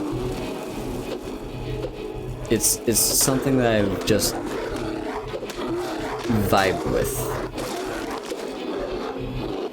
And I do think Dark Souls can get me that vibe. There's just something I have to say about it, and that's the fact that while these types of worlds are interesting ones to visit, they're depressing to live in. So it'd be nice to like go there and, you know, create the world and like visit the world, enjoy all that it has to offer. But in the end, I want to live in a world that's living and breathing, like this one. I want to live in a world that doesn't rely on me being the one to like restart everything and save everything. Like, okay, technically speaking, as the Dragonborn, it's my responsibility to stop Alduin and stop the end of the world from happening. Although, I'm only delaying the inevitable because I don't actually kill Alduin in the end. He's gonna come back someday. I've only delayed it. But yeah, there's the Blue Palace. We've already made it to Solitude. So yeah. I think this is the perfect place. Let me just discover the stables real quick. There we go. Discover the stables. And right up here is Solitude. And I think, yeah, that's a good place to call it. We'll continue next time. I go into Solitude, continue this quest line, do all that stuff. For now, I'm gonna end the stream, take a vibe. Also, what do y'all think about the phone, about the camera being where it is for the face capturing? because I'm looking a lot to the right these days. It doesn't look like my model's actually looking at the game itself. I'm not entirely sure how I feel about it. So please do let me know if you think this is fine as a setup, or if something needs to change. If you prefer that I move the phone on the other side of the screen so it actually looks like I'm looking at the game when I'm looking at the game, please tell me. Please give me that feedback. But yeah, next week I'm gonna try and get schedule out. I've been neglecting doing that for quite a while, and I think I need to work on a schedule. I'm also going to start doing VTuber of the Week again. I know I haven't been doing that ever since I went on hiatus. So, yeah. With that said, who shall we raid? Well, I think Cell is a person. Fish. Selfish. I haven't interacted with them much, but they are... She is, I believe, a good friend of mine's partner. So, assuming that stream is still going. Alright, we will raid her. Yeah, thank you all for coming. I will look forward to continuing this next time. Remember, you can sub to me or find other ways you can support me. Down here in the panels on Twitch, you can find a link to leave me a tip if you want. You know, there's lots of different ways you can support me if you like my content. Here in chat, I've typed out the raid message, which we can copy and paste when we get there. And here, this little Haru Hug emo is something you can have access to if you drop a sub. So, yeah, lots of nice things. Thank you all so much for coming out. Bye-bye.